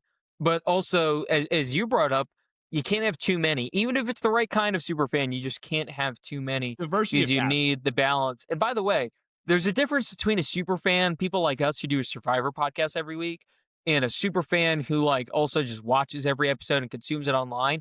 Even those are different people. Like there's various levels of enjoying and watching Survivor. There's people who have only watched like maybe the last 10 seasons, but they've watched every single one and they watch YouTube videos and stuff. Like there's so many ways to go about this where you can get all these fans, but they can be different. We're getting the same shade of like super duper dork Reddit fan that just it doesn't work anymore because we've seen 100 of them. And by the way, most of them don't do well. Like they don't do well at all because they don't have the game savviness. They're like almost caught up in their head when they get out there. It's so apparent. So yeah, Yeah, I you mean, mentioned you mentioned like levels of superfan. Not every superfan is the Cochrane level of superfan either, where they write a college thesis about it. Like that's also a different level of superfan. There's different branches. I'm not saying to get rid of all of them, but definitely the variety of the ones we've been getting recently have felt very similar, like the same, and we're getting an excess of them. So I think maybe again diversify the cast, which was an overall point, anyways, that we said before the season started. Just getting more different types of people, and then I think you overall get better reality television. back to the comp, we get a final three that is pretty awesome Yeah, here of of Ozzy, Jonathan, and and Joe. Joe. That was fun to see. Joe looking like Bonzi Wells in '06 against the Spurs. Gets it done here. Somehow, some way, pulls it out. Twice. And Twice. He won the season. He won on 48 over David, who was like a built in a bodybuilder. Joe has now won this exact same challenge on 2 separate seasons. So, like Parvati and Micronesia and Heroes versus Villains with the hand challenge over the bucket, Joe kind of owns this challenge now. He beats out Ozzy, who he lost to 2 episodes ago in Endurance. by the way, went an hour last time. I don't even think they went 25 minutes here, which I think is a testament to where we're at in the game right now. Where Joe, I think could have been up there for at least another 10 minutes. He looked really comfortable. He was good. Ozzy was struggling for a long time. And again, there's just levels to this. Joe, physically Okay. right now, him and Jonathan are on a different stratosphere. It's tougher. These comps are always tougher for guys like Jonathan, these bodybuilder types, because it's Their 25% own of weight. their Yeah. pre-game weight. And obviously they bulk up a lot. So they lose weight a bit faster than someone like a Rizzo would, right? And they're losing more strength. So it makes sense that he didn't do as well here. But regardless, it is Joe who comes out on top. And then he has to choose who's going on a journey. I thought we were going back to Exile Island, but we just, we'll use that when we have to once every 5 episodes. So there goes that. So it's a journey instead. And I think it's kind of funny here. He forces them to do a rock, paper, scissors gauntlet that Christian ultimately wins. We've talked about this in the past. I can't stand when this happens. I think it's so annoying. I knew Like, you were going to bring this I'm up. not saying they should be forced to choose, but when you're kind of like just giving them the opportunity to do it amongst themselves, I think that defeats the purpose of what the idea of this is supposed to be, which is put them in a tough position, make them choose who is going on the journey. This is a cop out. I feel like, was this always like this back in the day? Maybe it was just kind of an unwritten rule you were supposed to choose no matter what, and you weren't like supposed to make them do stuff like this? I don't know. I put in my notes that you're going to bring this up. I knew you were going to bring it up because this is kind of Joe. We got actually a great Joe performance in the episode. And then I thought after this, I said, bit of a blunder here from Joe. I think that you send your alliance member. I think the one person you didn't want to send here was Christian, and kind of giving him that opportunity to just rock, paper, scissors tournament his way into going to maybe getting something good would have been potentially bad because obviously he was the target pre-challenge. So whenever he drops, you can kind of see, okay, he's not winning. But then he wins the rock, paper, scissors thing, which I was like, man, Joe, if once Tiffany's hand went up and said, I want it, you're good with Tiffany. We saw that last episode. Just give it to her. She wants it. Ozzy wanted to go. I was like, yeah, fine. Send one of them. But I guess he wanted to be fair. This is why Joe, not everybody likes, for some reason, not everyone likes Joe, the player. I mean, that's fine. If you don't like Joe, the player, whatever. I would totally disagree. But it's impossible to hate Joe, the human. Like, he's such a good dude. He's actually too good of a person. He wants to be fair to everybody. He's like, well, who wants to do it, right? Show of hands. There was like 5 or 6 people that wanted to do it. All right, you know what? You guys, to make it fair, rock, paper, scissors, your way in. I don't even want to create any ruffles. Like, I don't want to create any, mess here and kind of I don't want to, put someone in that doesn't want to or whatever. So once there was 6 people that did it, I guess he wanted to make it the fair way. But I think, yeah, there used to be a time, I think, I don't know when it changed, where it was, you have to pick somebody. I think we've had a few of those things, but if it's like this, it's like a journey. They're not necessarily that bad now. I think everyone knows you win something on a journey. So I guess it was one of those things where actually more people would have wanted. It's not like at a disadvantage. Like it used to be, you go to Exile Island, it's a big disadvantage. You're losing significant social time in the game. Maybe you lose your social standing in the game. This is an Exile Island. This is the journey that are almost gimmies. I mean, journeys are generally gimmies nowadays. It's not like you're competing. You would think. We talk about it all the time. They're kind of free wins. The one journey that wasn't a free win was Colby having to face somebody. So when you're playing against somebody else, it's not a free win, obviously. Somebody has to lose. But when it's just you alone going on a journey, normally they're layups. So I totally get why there's more hands that went up than maybe even Joe expected. But this is Joe at his core here. He's not going to, piss anybody off. He's going to make this the fair way. And I thought I was like, X is going to criticize this move by Joe. I was like, this is going to be something that he nitpicks. I'm not like, it's a bad move from Joe. I'm criticizing more the fact that he can do it. I just hate that. I feel like there should be a rule like you have to. I thought I just thought the result was not good for Joe. It's someone outside of his alliance that wins this thing. I was like, man, Joe could have just given it to Tiff. Can I ask you a question, kind of related? Journeys or Exile Island, which do you prefer? I want Journeys eliminated. I like me too. I don't even need Journeys in the game. I don't like them personally. I don't think it's good television. I think it's gimmicky. I think the actual implications of Exile were far more interesting, where there's usually a hidden immunity idol, and you didn't know who had it at any given time. And it was a somewhat fair push and pull because it was very difficult to get the hidden immunity idol. So it was a detriment because you had to be in this, kind of just wilderness, if you will. Island, yeah. And you were by yourself and you were kind of forgiven to the elements. And then you had like a minuscule chance of actually getting an idol. So that felt like a good push and pull where it was an issue, but there's this glimmer of hope that it could be a positive experience. Whereas a journey, it's just like, we're losing votes, we're getting votes, and it's just crap to me. There's no real, the stakes aren't proportional because too many times people don't even get to choose if they put on, like, for example, today Christian probably would have wagered his vote, like probably because he knew the situation he was in. But normally, most people just simply don't even want to have to do this. It's just like, oh, you're going because we pulled out of a hat and you're forced to go. Right. That's crap to me. Yeah, and I think it's way more strategic, Mike, if Joe was like, Christian, you're going to exile. You're not going to be able to try to like bring yourself out from where you're at right now. Flippin or Devins is going to have to do that for you. And perhaps someone else is going to bury themselves in the time that you're gone. And that could change the entire game where you come back and all of a sudden now you're not public enemy number one anymore because someone else kind of took the target off your back involuntarily. Stuff like that made Survivor so awesome and unpredictable. Now it's like, let's go to the ocean and let's do a puzzle. That's the thing too. They're also reusing journey challenges. Rachel had this exact same journey challenge. I think to the other point, it used to be also on the contrary. Someone would want to go. I remember in Micronesia, everyone wanted to go to Exile Island because they thought that they knew where the idol was. They were like, either Ozzy has it or they know exactly where it. So it was one of those things where I remember in one of them, I think Jason wanted to go to Exile Island, or someone wanted to go to Exile Island. I think maybe it was Amanda. Somebody wanted to go.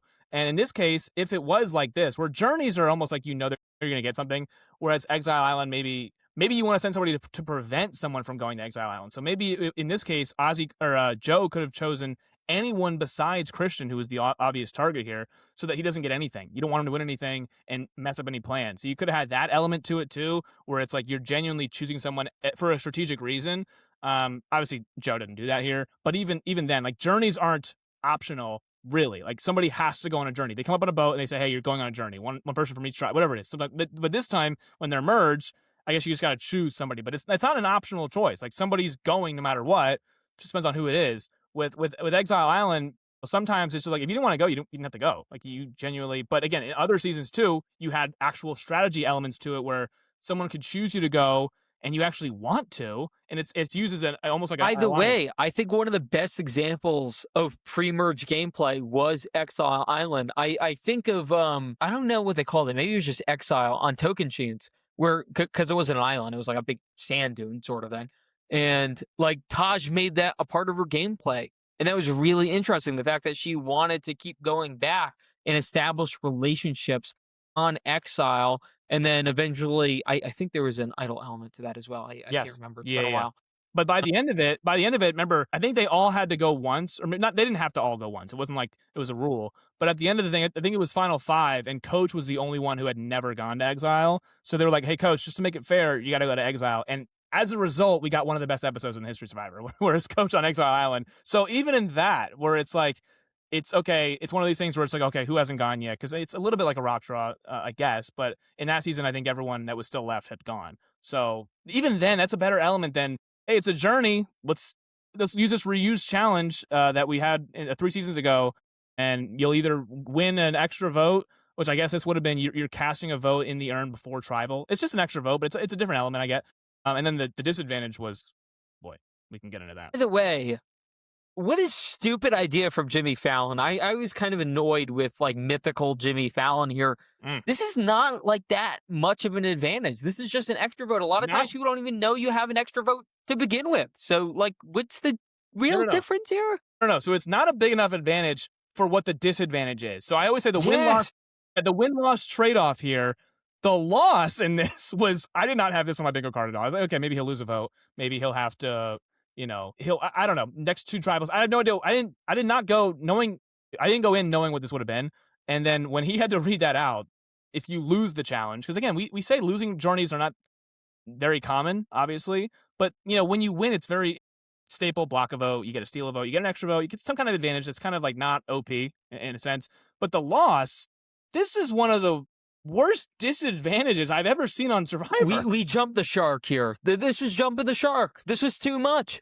This is way too. Jimmy Fallon put this idea in the trash, and I'm with Christian on this one, because this was, you're not just losing your vote, you're actually casting a vote for yourself in this game. That's like Colby, Q. Sorry, you guys screwed. Genevieve, yeah, you got shafted here. Christian, you lose a jigsaw puzzle. I thought, okay, slap on the wrist. He loses a jigsaw puzzle in an elapsed time. He won't get anything too crazy to happen to him. Nope, you're getting a vote on yourself. By the way, Mike, I don't think people were totally analyzing this properly. This isn't a 0 like it is to lose your vote. This is a -1. This is like inherently significantly worse. And the advantage of this blew my mind how annoyed I was, because it was built, if you were reading the letter in the way Christian was, as this was going to be like a new thing. The actual advantage here just wasn't anything new. It's an extra vote. It's an extra vote in a different form. It being in the urn already doesn't really matter. Like, it just simply doesn't. That is not anything groundbreaking. It's one of those things where I'm like, does Jimmy watch the show? Does he think like nothing like this is in play here? And I was just so annoyed, because I think this could have been a good time to come up with a unique reward, perhaps. I don't know what that could have been. I don't have a good answer for that. Yeah. But I think if you wanted to try something new, because it's Jimmy Fallon, and if he actually created it, fine, I'd be at least willing to hear him out. But this being the reward, and then the detriment being writing your name down, being a -1, Like, It's come on. How did this get no, past this should not anyone, have let been alone greenlit. to the show? This should never have been greenlit. So, first of all, your point as does Jimmy think they spontaneously come up with votes at tribal? They kind of know going to tribal who they're voting for, so just him putting it in Yeah. the yarn before tribal, like that's kind of like just what his vote would have been anyways. But this is the worst part of it to me. Like already it's bad. Don't get me wrong, but he can't even lie, as he mentions. He can't even be discreet about it. Like maybe Christian's getting a vote anyways, and maybe he has to vote for himself, and that obviously on the surface level already sucks. But telling everybody where his vote is going is 10 times worse than just losing your vote. Because in this game, your vote is your value in this game. He could have lied and been like, hey, whatever. But he could have not said his vote is going on himself. Like the public humiliation was, I think, the cherry on top of what this. I don't know how this got greenlit. Like you're already losing the challenge. You're already losing your vote. It's kind of what the premise is mostly. If you lose a journey, that's what most people think. If you lose a journey, you're gonna lose your vote. But then to open the envelope and to everyone else now knows where his vote is going and it's going on himself. He can't even lie and make up any kind of fib about where his vote is potentially going. To me, like it's just bad. Like maybe his vote pops up once at tribal anyways, but they don't know it's from him. Like he has to literally at tribal council tell the jury and Jeff and everyone else, hey guys, I'm voting for myself. Like it's that bad of a disadvantage where he can't even lie. And I thought So, Mike, I was thinking about this in real time. So, I believe it was the original Blood versus Water. Mhm. Before they do anything, they basically have to like put two people in the arena, which is ridiculous. I think that's like easily the worst, like, what do you want to call it? A twist, a disadvantage, whatever. That's Candace the and worst version of that of all time. yeah. This has to be easily second, right? Like nothing is close to this as far as like a post day one, like, oh, you're on the cast, but not really thing. Like we've seen that with Big Brother a few times too. It Yeah. sucks there. But as far as like actually like this stage of the game, this is far and away the worst disadvantage ever. People are gonna, I don't forget, I don't remember exactly what season it is, but there was one season, I don't know if it was Guatemala or Palau, or it was one of the 5 through 14. I don't remember exactly which one it was, but there was two people that got voted out literally right there on the beach and went back to the boat. Yeah, I think it was Palau, right? Might have been Palau, yeah. And then Blood versus Water, they do the same thing, but they send them to Redemption Island. So Candace and Laura both get voted out right there on the beach without having even said a word to anyone else. Rupert takes the spot of Laura, and they basically, Hmm. their games are dead at that point. So those, when you have literally no fighting chance, you don't even build Yeah, a shelter.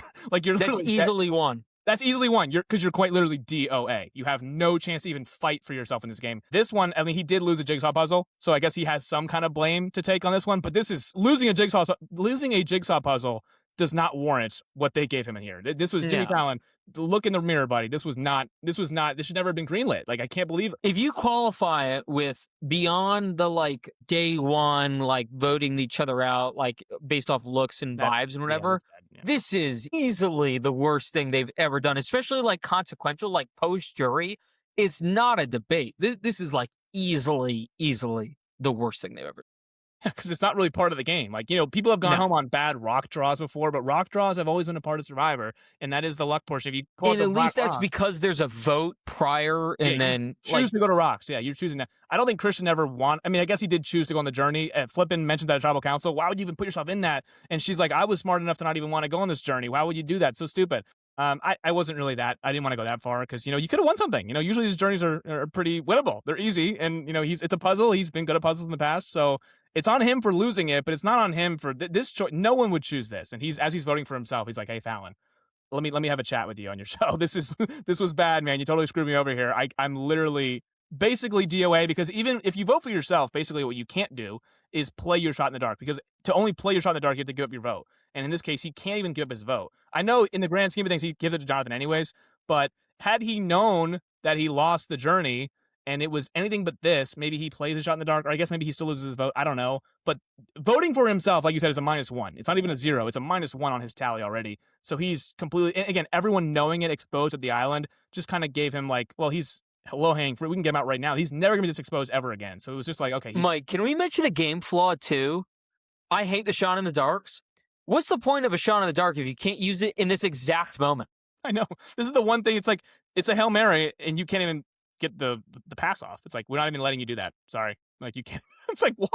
It's incredibly useless as it is, but Right, when it's people bad. actually need it post these journeys, when to be honest, it like yes, they do it to themselves sometimes. We understand that. Like Yeah. today, he did want to do it, But regardless, the negative side of it is way too much, and perhaps he I feel like he doesn't actually do this. If he reads the entire sheet and is like, "Do you want to do this?" No, absolutely not. No one wants Oh, to that's right, because be he couldn't the flip it over. first Yeah, yeah, yeah, yeah, person. yeah. Yeah, no one wants to be the first person that writes their name down and then goes home. He knew what would have happened. Obviously, Had he seen the win-loss probability, like, what does winning get me? Okay, it gives me 1 extra vote in the urn.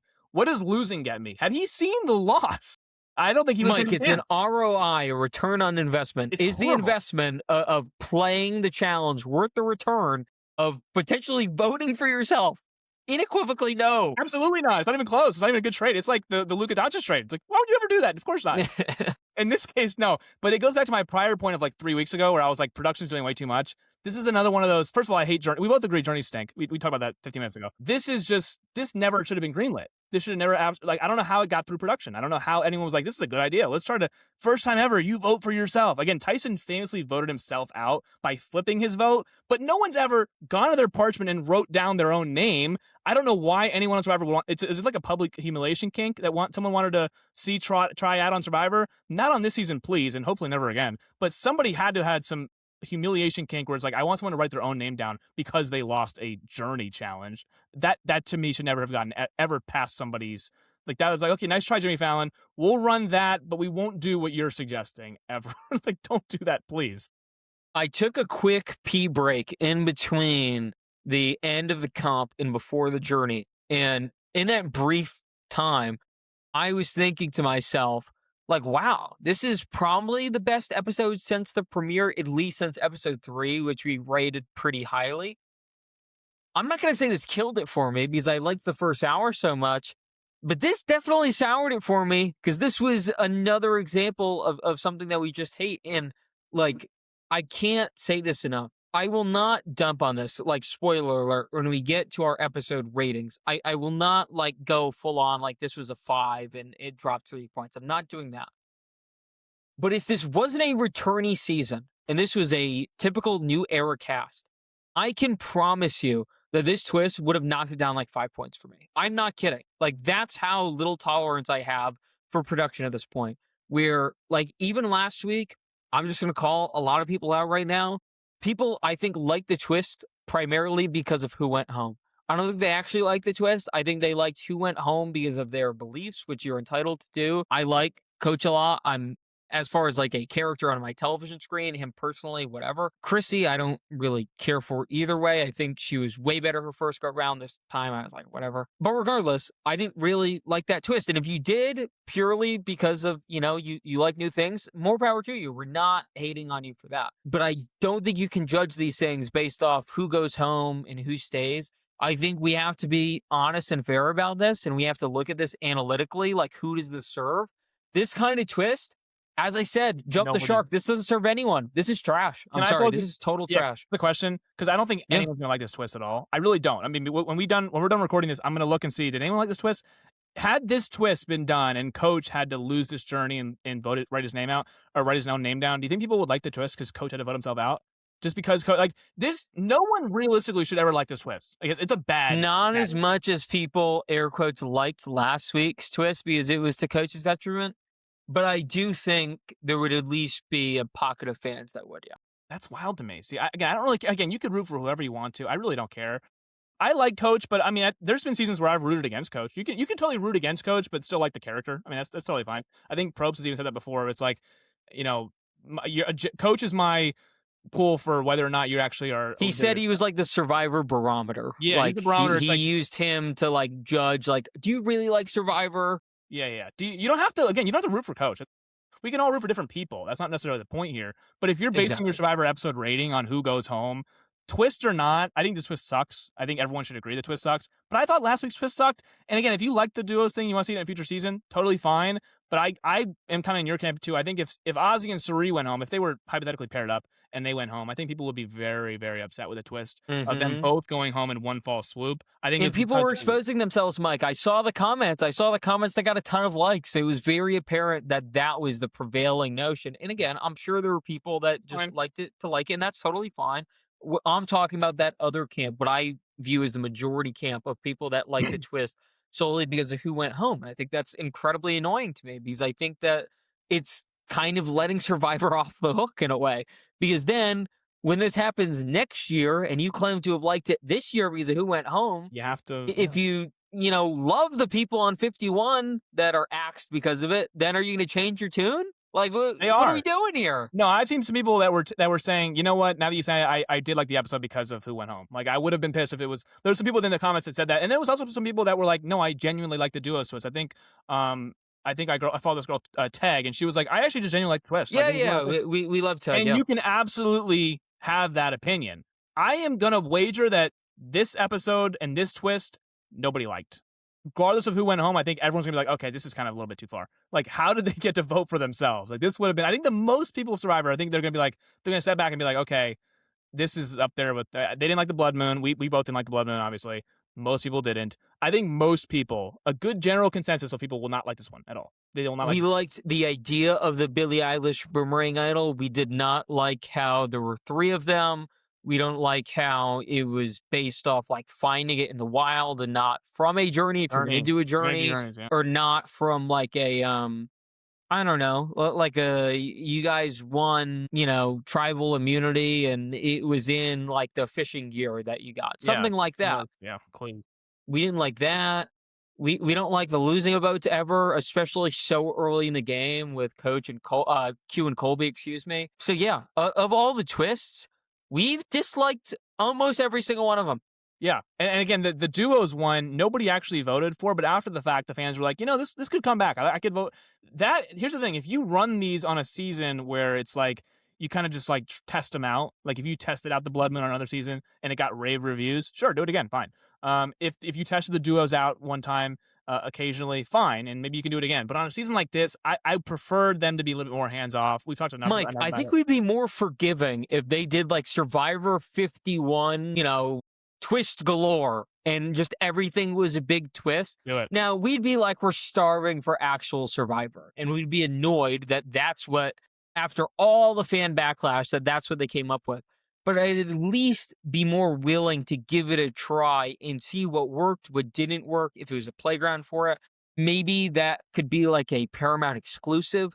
That could be like a summer season of Survivor. One year they filmed 3 seasons, and that's only on Paramount. Like, there's ways if you want to do stuff that creative to do it, but I think you bring up a good point. Yeah. This is not the time. No, but lean into it. If you're going to do Survivor 51, the season of twists, at least it's a themed season. And then again, you can just go crazy with your twist, whatever. Hopefully 52 is a little bit dialed back. But if you want to do that, fine. But on a season like this, I would have preferred, and again, we've talked at length about this, for them to be more hands off and just let the players play. Because again, Christian did not ask for him to vote himself out, obviously. That's not, he had a bad episode. He had bad strategic moments, which we talked about earlier with his ploy to get Ozzy out. He's had bad challenge performances that we talked about at length already.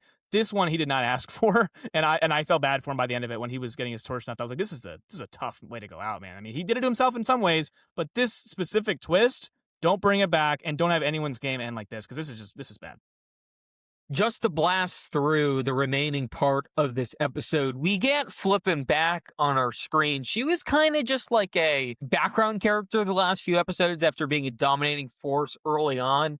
And I don't know if it was me or you. One of us brought up the point, like, what's her goal here? Like, what is she trying to accomplish? We were very confused on what the game plan was. Like, we didn't like Christian's game, but we know what he was trying to do. Flippin', it made no sense at all. And she tries to throw Ozzy under the bus, I guess, as a attempt to get the stink off Christian and Devon's. But she does it to Cirie. And I'm like, does anyone know what's going on anymore? And furthermore, does she realize that Ozzy actually like trusted her and had her best interests in mind? And that if she wanted to try to get the stink off Devon's and Christian, perhaps it was to target someone on the other side that Cirie isn't like inherently working with. Now, granted, she is in good with a lot of these people, but it doesn't mean she's working with them. If she threw like, I don't know, Aubrey under the bus, like, it would have been weird because Tiff was there, but perhaps that works. Perhaps Tiff is like, you know what, Aubrey is dangerous. We need to get her out. It was a last-ditch effort, but with that, it makes it even more mind-boggling that her last-ditch effort was to try to get out her own ally. Like, what are we doing? We're back. When she said Ozzy, I was getting flashbacks to episode 1 and 2, where it's like, we're doing this again? Really? I thought we were fully in Ozzy's camp now. I was like, hey, Emily, at least we've gone 180 on Ozzy. Now she's back to like turning on Ozzy, and you hear Ozzy's confessional where he's like, I feel more betrayed by Flippin than I do by Christian. He kind of calls Emily, he calls her, hey, she's flipping and flopping all over the place. I thought she was with me. Now she's back to being against me, like, episode 1 where she tried to throw his name out. I felt good about Ozzy the second that Emily threw his name out. Because, again, we've talked about this for a few weeks now. Anytime Emily floats out a name, they tend to be not the You target. are so safe. You might as well have the necklace. Just have the necklace. You didn't win you lost to Joe, but you may as well have the necklace too. Because Emily Emily throws out, yeah. So she is loyal to a fault to Christian. Evidently, she wants to she's trying to rally the numbers off of Christian and onto somebody else. It's just that somebody else was somebody that she already tried to target initially. Then she got in his good graces somehow by going full. They get on the tri-swap together, and she's working with him instead of against him. And then she's back to, like, again, almost like they have mass amnesia, where it's like, don't you know that Suri and Ozzy are working together? Why would you take this information to Suri? Why is everyone on this island going to Suri? Again, she's a great player, but to pitch names of players that Suri is directly aligned with. I don't think that Emily knows that Suri is aligned with almost everybody, but she should have the wherewithal, because she was on OG Sela, that Ozzy and Suri were good. Mike, she literally tried to pitch Suri because of her connection to Ozzy, and then vice versa. She did that. Right, so she's supposed to be smart. I don't think she's that smart anymore, because this is so dumb. This is completely idiotic. Brief timeline, she tried to get Suri out, and then immediately walked it back, and then eventually started working with Suri, like air quotes adjacent. She tried to get Ozzy out, then she really wanted to work with Ozzy, and then tried to get him out again.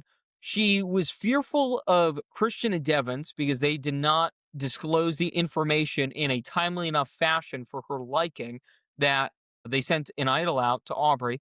And then she tries to blow up Christian's game and clocks the fact that Christian is too close to Devons, and then immediately walks that back, gets Q out, and then becomes basically, for lack of a better term, Christian and Devon's lackey. Everything she's tried to accomplish, she's failed at miserably.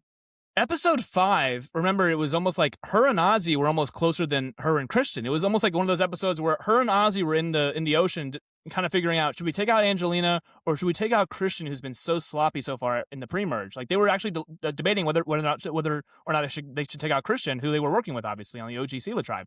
So it seemed like in episode 5, she was more in Team Ozzy than she was in Team Christian. Yet in episode 6, Ozzy discloses that he has an idol to Emily. So that's like, okay, that should make the bond even more significant. Instead, now, what are we in episode 9? She knows Ozzy has an idol. She's allegedly closer to him than she was with Christian. At least in episode 5, she was. I think maybe Ozzy telling her that he had the idol, maybe she's back to Christian now. She wants Christian to be safe, and then she wants Ozzy to be gone. It's like she's going back to. I can't follow her game at all right now. It's so confusing. I thought she was good with Ozzy, so when she threw his name out again, I was just rolling my eyes. I was like, are we seriously doing this again? I really thought that he made some inroads with her. Thought he did a really good job. And nope, she's back on. I think she's just been fixated on getting Ozzy out since day one, and knowing he has an idol now, she wants to make the big move and kind of blindsiding him with the idol in his pocket. But again, horrible execution by telling Suri this. She should have had the wherewithal to know that they're tight. And she does it in front of again. She knows. I believe she knows that Rizzo has an idol, right? Like, she knows that. That's also like public information. Would think so. I think yeah. everyone knows that Rizzo has an idol at this point. So interesting, she didn't go after him, who has the other public idol. She went after Ozzy, who has the other public idol. That to me was just weird. Again, Emily's whole game has been a little bit weird to me, but I can't follow what she's doing. Now she's on the outs with Rick Devens, and it's like no one really wants to work with Emily, to the point where she almost got herself voted out. I never truly bought it. Did you buy the last 10 minutes of this edit before Tribal Council? They were like, should we just vote on Emily? Tiff is so over Emily's game. Jonathan was like, let's just stick on Christian. I got a shot in the dark right now. Let's just vote him out. And then Tiff and Suri are like, I can't do it. Ozzy's almost like, you know what? Christian is a robot, but he's, at this point in this game, like, I'm not even that betrayed by him. I'm more betrayed by Emily. Let's just get her out. Like, he's over at this point too. Half the beach is split. I think Rizzo's like, guys, we're never gonna have a chance to take out Christian like this ever again, where he's so strong. Rizzo is pretty steadfast on Christian. It's probably the right move. Tiff and Suri are like so sick of flipping. The second she walks away, I can see Suri and Tiff are looking and like, are we serious with this girl right now? Like, what are we doing here? This is so ridiculous. It's just blatantly like, she did the opposite of Aubrey, where Aubrey's trying to distance herself from Rick Devens. Emily's almost like going down the Christian boat, which is kind of what he did with her in the pre-merge. He was kind of going down the flipping boat. We see where it left him now. So it was bad. Not a good episode from Emily. It almost gets herself voted out again, but it's just like, she's like a bomb. It's like everything else just explodes around, and she's just kind of, it's bad. She's not. It's not been a great game by Emily Flippin. I honestly, I'm getting to the point where I'm not so sure she's like this this expert or genius that people. No, because at least Christian, I think, is a bit self-aware on some of his faults. Flippin, not so much. And to your earlier point, no, I thought Christian was going home the entire time. I will say, I do genuinely think if Christian didn't publicly have to say he was voting for Himself. himself, Yeah, I think there's a serious chance Flippin does go home here. yeah. That's another a huge disadvantage to his own game because he couldn't even lie about something else. Like he had to tell No. everyone that he's voting for himself. So at that point, it was like, we can get Emily next time. Christian's Because literally I giving think himself. like the likes of Rizzo maybe back down a little bit more, and then you can swing in like Joe seems pretty ready to vote flipping out. Then you have five. You're in really good shape there. But let's be real here. The right vote out is Christian. You're never going to ever have another tribal council where Christian's voting himself. Especially with the knowledge of the name vote thing. The Yeah. knowledge of him voting for himself. You'll never A, have that knowledge again. B, he'll never vote for himself again. So it was almost like, okay, we have to take him out here because like Survivor's almost telling us to. Like it's just one of those things where Yeah. Emily's sloppiness. She's on the outskirts now. She was left in the dark in the vote. Her and Rick Devens both. So at this point, it's like, okay, there's an 8-person people that just voted together, basically. They can split the votes 4-4. Like Emily's in a bad spot, anyways. Christian was in a bad spot and almost begging to go home because of the twist and the public knowledge of his vote going to himself. Emily's a little bit of a sloppy player, like you said. The bigger threat, I think, is Christian, anyways. And considering what Rizzo said, it's the right move here. I mean, you can't really not pass up on this. You can't pass up on this chance when A, he has no shot in the dark. Even if he did have a shot in the dark in his possession, he has to vote for himself, which means he can't play a shot in the dark, which is so silly. It has to be him at this point. It's just like it's low hanging fruit, but Ozzy said in tribal council, it's like, okay, do you go for the low hanging fruit or do you want to actually play Survivor? I think actually playing Survivor here is just taking out Christian. Unfortunately, I do think it's the right move. But that's the extra layer of how ass this twist was. I think Christian probably is able to survive if he doesn't have to publicly say all of that. Totally. I think Flippin really digged herself that much of a hole. And I understand it's the edit and they're trying to draw up drama. But based off the votes and based off the intentions with these people we're speaking with, I truly think she was on thin ice. I think people were just that sick of her that she was able to stick around only because of this twist. Yeah, make no mistake, Christian was blindsided. He got, I believe it was 6-3-2. He got 6 votes tonight. They split it with him and Rick Devens, but he was genuinely surprised that he went home tonight. I think he thought that it could potentially have been Ozzy. Maybe they tried to flush the idol and get Rick out, or maybe Emily. Maybe they turned. Obviously, his vote didn't mean anything because he's voting for himself. But I think he genuinely thought he was safe, which means that somebody else was on thin ice. And obviously, the edit told us that it's Emily or Christian heading into tribal council. So, I mean, again, there was some intrigue. I always thought it was going to be Christian here. But, you can see Christian. He said it in his exit there in the little 30-second blip that he was very surprised. He was blindsided. And that's a big thing. That means he thought going into tribal council that he had something going, even with no vote, even with a vote against himself. He thought maybe something was in the works, and that means they pulled one over on him. The Jonathan, Steph, Joe trio that he thought he was able to be getting forgiveness from. They obviously did him dirty, and obviously you see Jonathan give him the shot in the dark back as he's grabbing his torch. So Christian was duped. I think he was duped by also a horrible ass, as you mentioned, twist. Hopefully it's never going to come again, but I think that Christian being out and then Emily still being left in the game, the Nerd Alliance took a hit this week. It was not a good week for the geeks. No, not at all. But it's our favorite time of the podcast here. We are still waiting for a sponsorship if anyone's out there. Stock up, stock down. If anyone on Wall Street wants to be a part of this segment, please hit us up. Literally anywhere. We'll take a listen to that. But anyway, there's a lot of candidates this week for both stock up and stock down. We're dwindling with numbers, so we're only going to do one this week. One stock up, one stock down. Let's start with who's on the rise here. The rise to me is Jonathan for sure. I mean, he starts this episode without 2 of his allies that Chrissy and Coach go home. I thought he was able to turn this really, really fast, make quick work. You get the Aubrey, that made the edit with him and Aubrey. You see that's potentially in the works in the future as Aubrey branches away from the Geeks and as Jonathan potentially branches away from the Zoom Alliance people. So that's big for him. I think his overall strategic mind of saying, hey, we can flush Devins' idol that we know is fake. They don't know it's fake. So in his mind, he's actually going to flush something. He's flushing Devins' idol. He's getting Christian's shot in the dark pretty easily. No lever. I mean, he didn't have to even wager anything. He's like, hey, you just give it to me. And that's it. And Christian gave it up pretty willingly. And voting out Christian, who he does not trust at all because he thinks he doesn't shoot him straight anyways. So he got out his main target.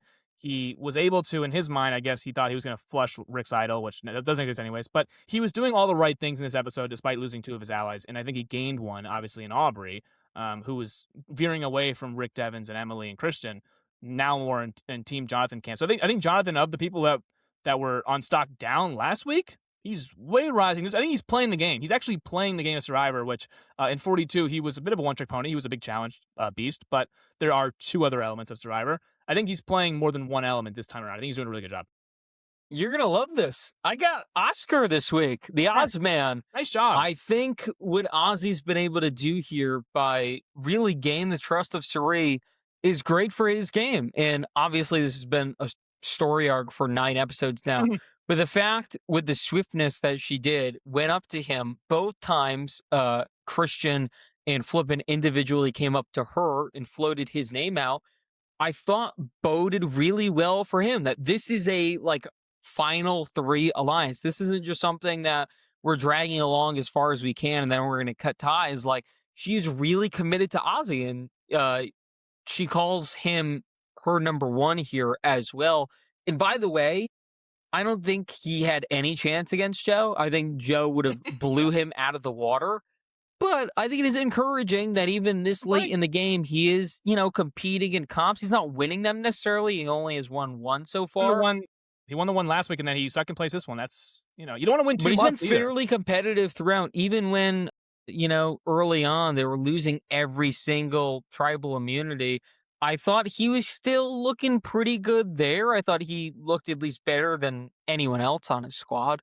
So I got to give Ozzy some credit here. I think he's really mixing and matching parts of his games really well. And I thought he correctly assessed that it was a bigger betrayal for Flippin and didn't get overly emotional about it. Like he wanted her out, and I think that that's a valid argument. But at the end of the day, they went with the fact that you got to get Christian out just because the Survivor gods are begging you to. You might as well do it. They are. I do like how he's always thinking though, and always playing. And I think now that Flippin is distancing herself, from him, that also helps him out because now he's kind of locked into Suri and Rizzo, and I guess by proxy Tiffany, it seems like. So I think he's got a good little group Steph going here. Yeah, he's still good with Steph, obviously.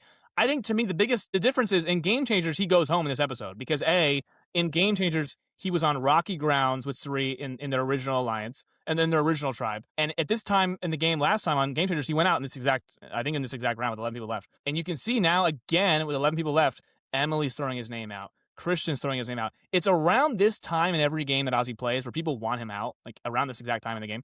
And in this adaptation of Ozzy and Oscar, Suri kind of is like, we're not doing that. We're diverting from Ozzy. Ozzy's always the plan around this final 11, final 10 thing. We're not doing that anymore. And Ozzy's got an idol. By the way, again, in Micronesia 2, he was the second member of the jury.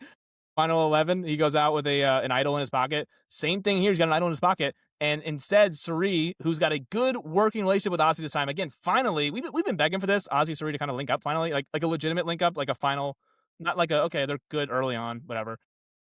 This is a legitimate thing. Like, and you can tell now because Suri says it publicly that Ozzy is her number 1 and Christian's her number 3, and she's not going to, buy the number 3 over the number 1. Unfortunately, Christian, you're lower in the totem pole than Ozzy here, and that's good work on Ozzy. From a social standpoint, he's in good with Suri, and from a strategic standpoint. By the way, super subtle. It was a point I believe Christian brought up, but it's actually a positive for Ozzy.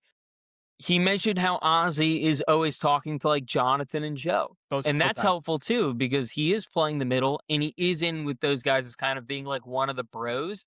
I think it could hurt him eventually with Jonathan, but I think Joe is loyal to Ozzy. I think he's one of the guys, if you will. And I think the way Suri approaches Joe, they think that Joe is a part of kind of their expanded universe now. I thought that was kind of apparent throughout this episode. So I agree. Easy stock up for me is Oscar. He wasn't Ozzy this week. He was Oscar. The strategy was back. The challenge performance was really impressive for me. What about the other way, Mike? Stock down. I'm going to actually start here. Please. And I have a unique one. It's Tiffany. It's Tiffany. Unfortunately, I'm happy she's on our screen. She's playing the ultimate GOAT game, though. It is too little too late. The fact that she was working with Aubrey for so long, and then I'm not saying she stopped. We don't know that necessarily. but was so attached to the hip of Suri here and kind of like helping Suri with her decision making and all of that, to me just shows that like she is playing everyone else's game. She's not playing her own game. People aren't coming up to her per se. She's not making her own decisions. She's kind of at the mercy of everyone else, just trying to fit in somewhere. And that's unfortunately just part of Survivor sometimes. You can't always be the alpha. Sometimes you have to be like a secondary Backseat. player, like Yeah. a sports parallel there. Take a backseat But too. Yeah, yeah. there's a way to do it. There's a way to kind of be the backseat person and still like drive things in a certain way. I love Tiff and what she's provided, and I think her reads have been positive. But this is the ultimate goat arc here. Like it is so apparent to me, and I wish there was a world where she's still stuck with Aubrey in like a really big manner, where like they are a legit duo and maybe then they try to work with Suri and Rizzo and Ozzy and all that, and then eventually they try to turn on them when it's the right time. Like I think there's ways where she still could have been like at the forefront of this game and played potentially a winning arc. Right now, by just going to Suri's side and being kind of another Suri minion, like she has to know she's not Suri's number one. She has to acknowledge that. So, like, what are you doing to further your chances at winning this game? I'm happy she's finally on her screen, but to me, this is an easy stock down because I thought she was rising through the ranks a bit. And here, it's like I just don't really think you're trying to get that $1 million anymore. I don't. I didn't mind her episode here. I really didn't. I think the last two episodes she's going with people that she's branching out. So again, we got Aubrey in the pre-merge of okay, I guess she's with Aubrey. Then last episode you get the interaction with her and Ozzy. That's still an open door. Steph is like I like Tiff, so I think Steph and Tiff still an open door. Last episode you get more of her with Joe on the reward. Obviously, I think there's a thing with her now with Joe, and then I think this episode you got a lot of her and Suri. So it's four new people that we have not had any interaction with Tiffany in the previous before the last two episodes. We've got none of Tiffany with them.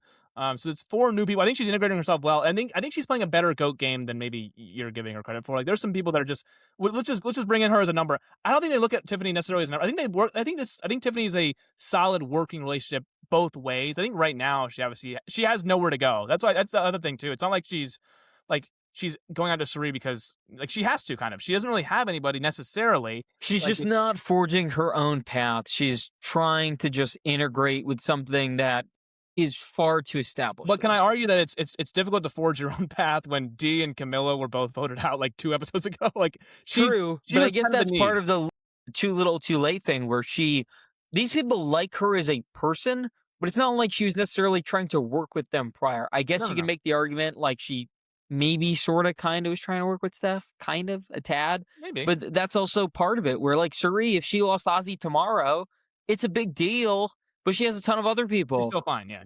Jonathan's able to lose both Chrissy and Coach and get back on his feet. Like, there's ways to go about this where you can still be on the offensive. Granted, I understand it was brought to Jonathan. It's not like he's the one who went to Aubrey. I get that, sure.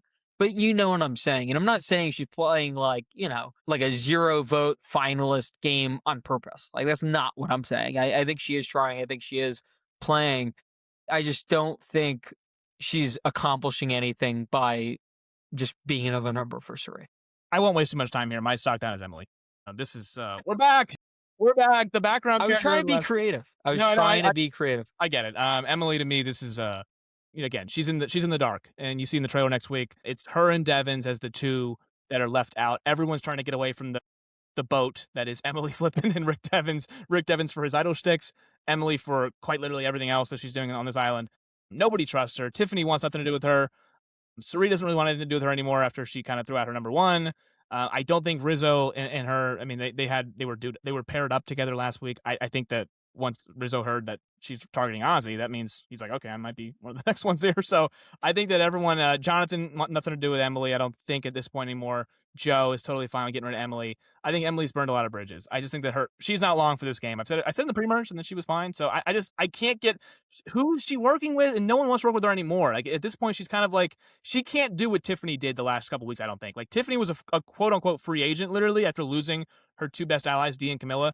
Now without Christian, all she has is Devins, and I think she'll throw Devins right under the bus. I really do. I don't know. I don't think she really has much avenues. I don't think she can get back into a good thing with any of the other 8 people on this tribe.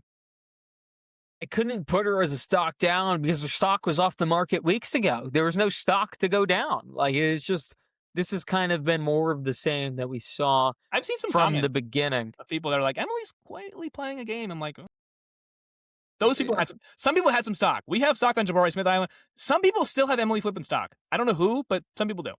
I don't, but That's like some of those stocks you see, it's like low. 0.0008 a You're buying share. it 'cause Like, it's so it's, low. Yeah, you're buying it. yeah, it's less than a penny. Episode ratings, Mike. I will start again because I have some words here. I think heading into the like last 30 minutes, I was probably somewhere in the eights.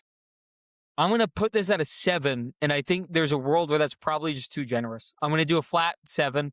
I think the twist was so freaking bad. Like, I thought it Okay. was awful. And I Okay. think it genuinely influenced who went home tonight, which, like, look, I would, like, you can show me the crystal ball and say, see, Christian would have went home anyway.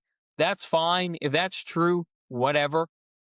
It's just the fact that you're kicking a guy when he's down. By the way, we didn't bring this up. I thought it was really, really classy that Jonathan gave Christian the shot in the dark exiting because I think he knew how embarrassed he was in that moment. And like he was laughing about it initially, but I think even he as a person eventually was like, yeah, this is more than a game. Like this is so demoralizing for him, and anyone in that situation wouldn't want to be kicked while they're down. Like having Jonathan still have your shot in the dark.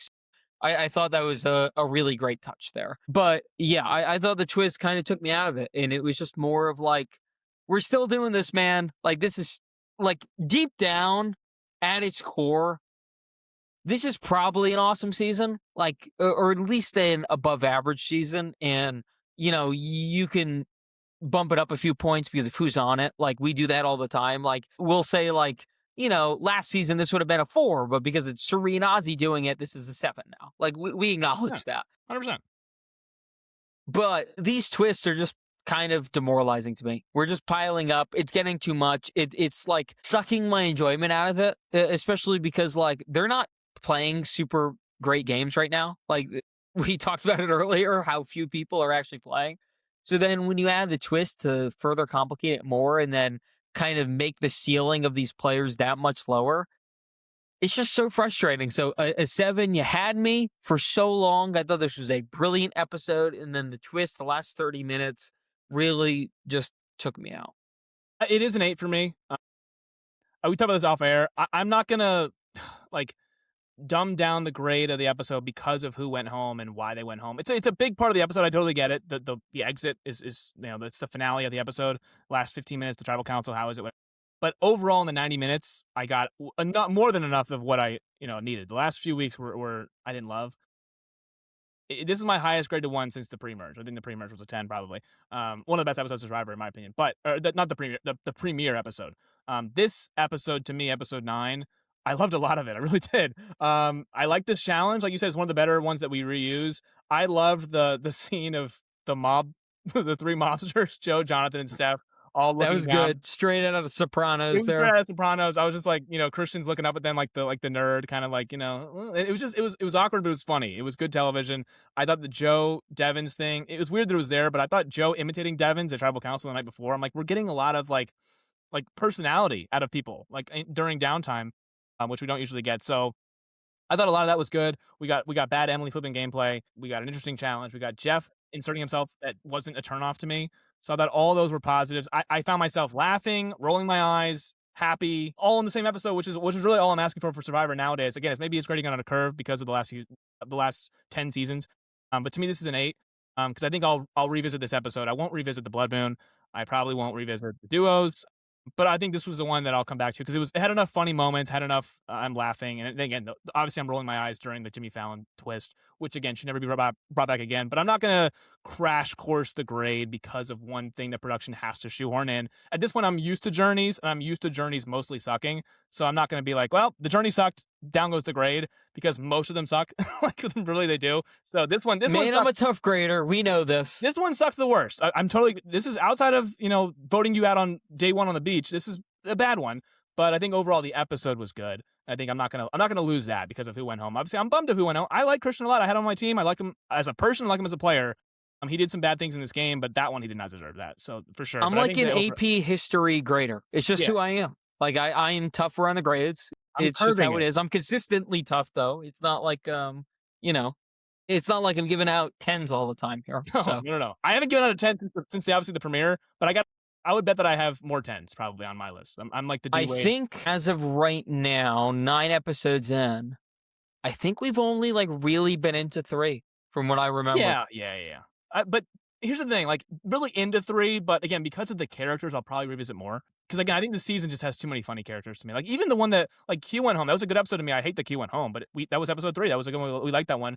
Mike White going home, I hated it, but I'll probably watch it again. Charlie going home, I hated it, but one of those things where, I'll revisit. The Blood Moon, I hated Genevieve going home, Colby going home, but there was enough moments in there that Colby Tribal Council, there's enough moments there where you get Rizzo and Ozzy on Exile Island.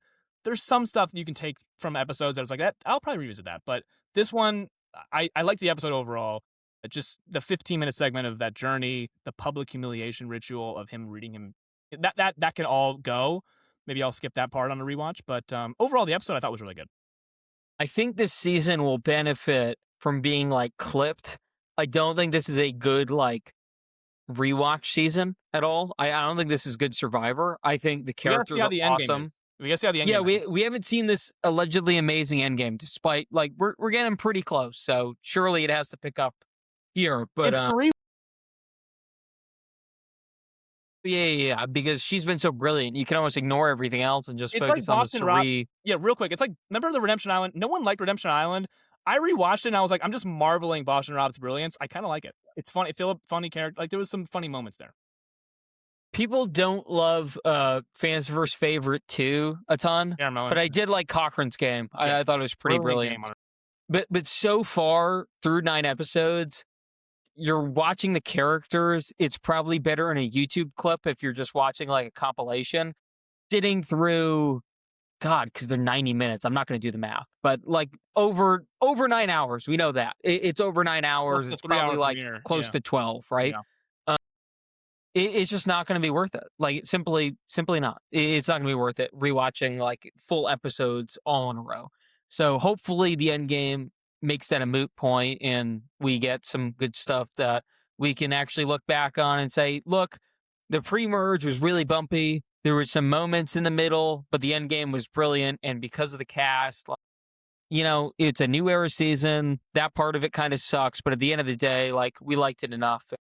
It is a celebration, and hopefully with 51 we can move forward because I think that's kind of been our mission statement this entire time. 50, sort of important, not that important. At the end of the day, 51 is where we're really going to see the future of this show and what we get. Any final thoughts looking into next week? We know the Beast is coming, so presumably we will be done with celebrity cameos next week. I think it's an auction. It sure seemed like it, just the Yeah. way they were sitting. So the auction's back. Mr. Beast is here. Thoughts on all this? Yeah, so we got Emily and Devins at the hammock. They know they're at the bottom. Rizzo said, "I'm writing down Rick's name tonight." So Rick's in trouble. Obviously, how's he going to manage to scramble out of this one with the fake idol? Emily obviously is burning everything around her. So it seems like we have two factions of 4, maybe a faction of 8 targeting 2 people on the outs. We'll see if they can manage. But I'm interested to see the super Beware advantage because I hate Beware advantages to begin with. So I doubt I'll like a super Beware advantage, but maybe it'll completely flip the game on its head, and then I'll have to react to it in the moment's notice and when it actually happens next week. So I don't know, but we know we're getting Mr. Beast next week, and if I know Mr. Beast, it'll probably be the biggest and best thing, the most crazy twist yet. So we're not done with twists, and we didn't like this one. So I hope next week's is better. I love the auction. I think it's hilarious that Mr. Beast has to be a part of it in this manner. I think it would have been kind of cool if they were auctioning off an experience with him for going like food or something in the game. Like, hey, you get time with Mr. Beast. Perhaps they think like he's going to give you an advantage. I thought that would have been really interesting because we didn't know what it was going to be. Like we only found out today. So now that we know it's a Beware advantage, Yep. Super I'm Beware. probably all set. Yeah, Super Beware advantage. I'm probably all set, to be honest. I'm probably just tired of it as soon as it comes on. But, I'll be optimistic.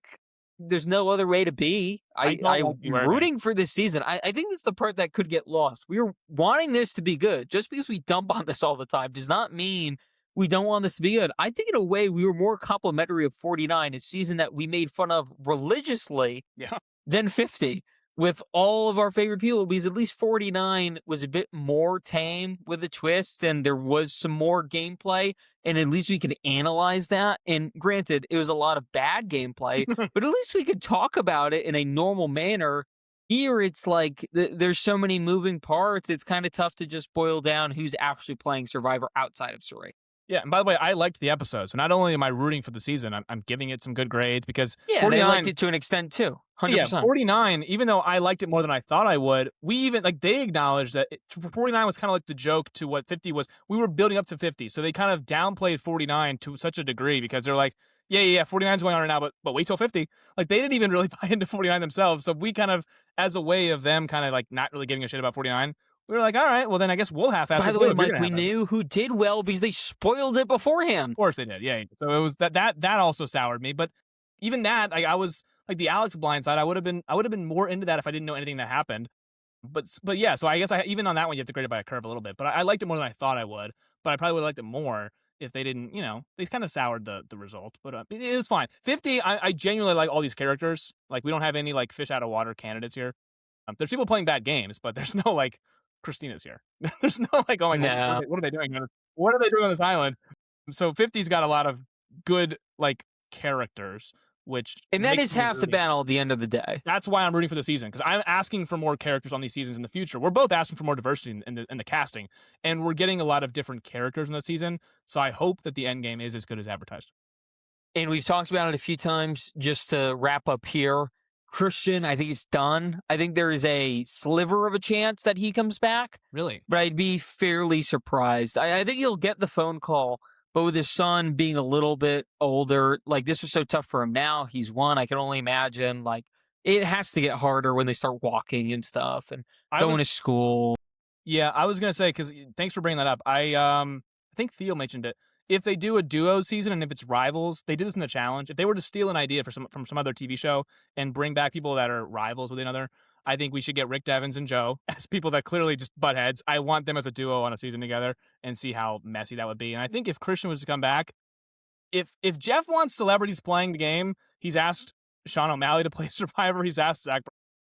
Look, Jimmy Fallon and Christian Hubicki. You screwed him. You are now his number one rival. I better see you two on whether it's in Survivor or on the Jimmy Fallon show. You got to squash this beef because this is a bad. This has to be. They are rivals at this point. I want to see how this gets resolved. Like you kind of screwed him his game. You kind of cost. You said that you cost him his game. If they do like a rivals season, I'd like to see specific people back. Like I could see Genevieve versus whoever, Rachel, I don't know, Aubrey, whatever. I think Christian at this point could be most slighted by Jimmy Fallon, ironically enough. I don't want to speak for him. I feel like a lot of these players, it would take something like a duos, a rival, some gimmick like Water. that for them to come back. Or if they were promised like a condensed twist season where it's more like old school Survivor, I think this new era is going to be a turnoff for a lot of these folks. I would. Prior to this, it was just an age thing. um we just can't see coach back probably, just unless it's super quick, like 53 he's back one lap, but I think that's super unlikely. So I think Christian probably in the middle of like someone we could see again because of his age, but probably not because of his life situation and just kind of putting the breadcrumbs together of things he's said. But I hope he gets a chance to redeem himself. I think if anyone needs a legit redemption from this season, it's Christian. And if Colby can come back after the disaster that was heroes versus villains and play a decent game before, he was unceremoniously cut out from the knees here, I think Christian can do the same. Yeah. I think Aubrey, the way Aubrey went out on Edge of Extinction, I thought, okay, she has to rebound from this or it's going to be really bad on her resume. Christian, if he plays one more time, I want to see him rebound from this. I don't think it's a lock that he plays again, but I also don't think it's a lock that he doesn't play again. I think he's in limbo of maybe he could get a call from Jeff again in the right season. I don't know which capacity that would be. Yeah, I'd say more likely than not, but I hope I'm wrong. I hope he plays again. I want him to play again very badly. I love Christian. I think he's an awesome guy. I think he's a great character. And I desperately want to see him complete a puzzle this go around next time. Yeah. I just want to see him be the Christian that we saw the first time he blessed our screens. As for us, Mike, we will be on this feed shortly here with more mini clips and stuff of that nature. We did some stuff yesterday. Some of it aged poorly so quickly that I had stuff ready to go. I had to immediately axe What? like the same night because it just didn't work anymore. So that was unfortunate, but we'll be back doing some sports mini clips as well. We have one up right now about going to a Buffalo Sabres game for the first time in over a decade for Game one. playoff hockey. Be sure to check that out if you're a hockey fan. We're going to have some more basketball stuff here in the near future. We're going to do some more media stuff. We have a big project I tease every single week. It's almost that time. The goal is to try to record it by the end of the month. There's only like 9 or 10 days left in the month. So hopefully that comes to fruition as well. It will, just hopefully in that timeline. Make sure to like, comment, subscribe, do all that fun stuff. We'll be back next week for episode 10. I'm begging for like an 8.5, a 9. I'm on my knees. Like, please, please. I would do anything. Like It maybe would the have been an Super 8.5 for Rare. me. It would have been an 8.5 for me, but if not for the twist, it knocked it off a whole half. So I'm kind of with you. I'm begging for an 8.5. I think it would have been an 8.5 for me too. I'm just tougher grader than you, Point and so a half. it It's about like a point it and a half. it Yeah. goes down to 1.5 rather than just a half point. All right, that's fair. That's how I roll. That's how I roll. I'm with you. The whole, yeah. It's a whole letter grade for you. Meanwhile, for me, it's an A to an A minus. That's basically what it is. Check us out on Instagram. We have both the dedicated feeds, the Guru Sports and the Gurus Media. We have us over here on YouTube, so the Gurus Media. Spotify, we're in the works of making the second dedicated sports TikTok feed. I've been really lacking on that, so I have to actually do that. That'll be up very shortly, and then the actual TikTok is popping off as well. As for Mike, I am X. We are 2/3 of the Gurus, and we will see you next time. Peace.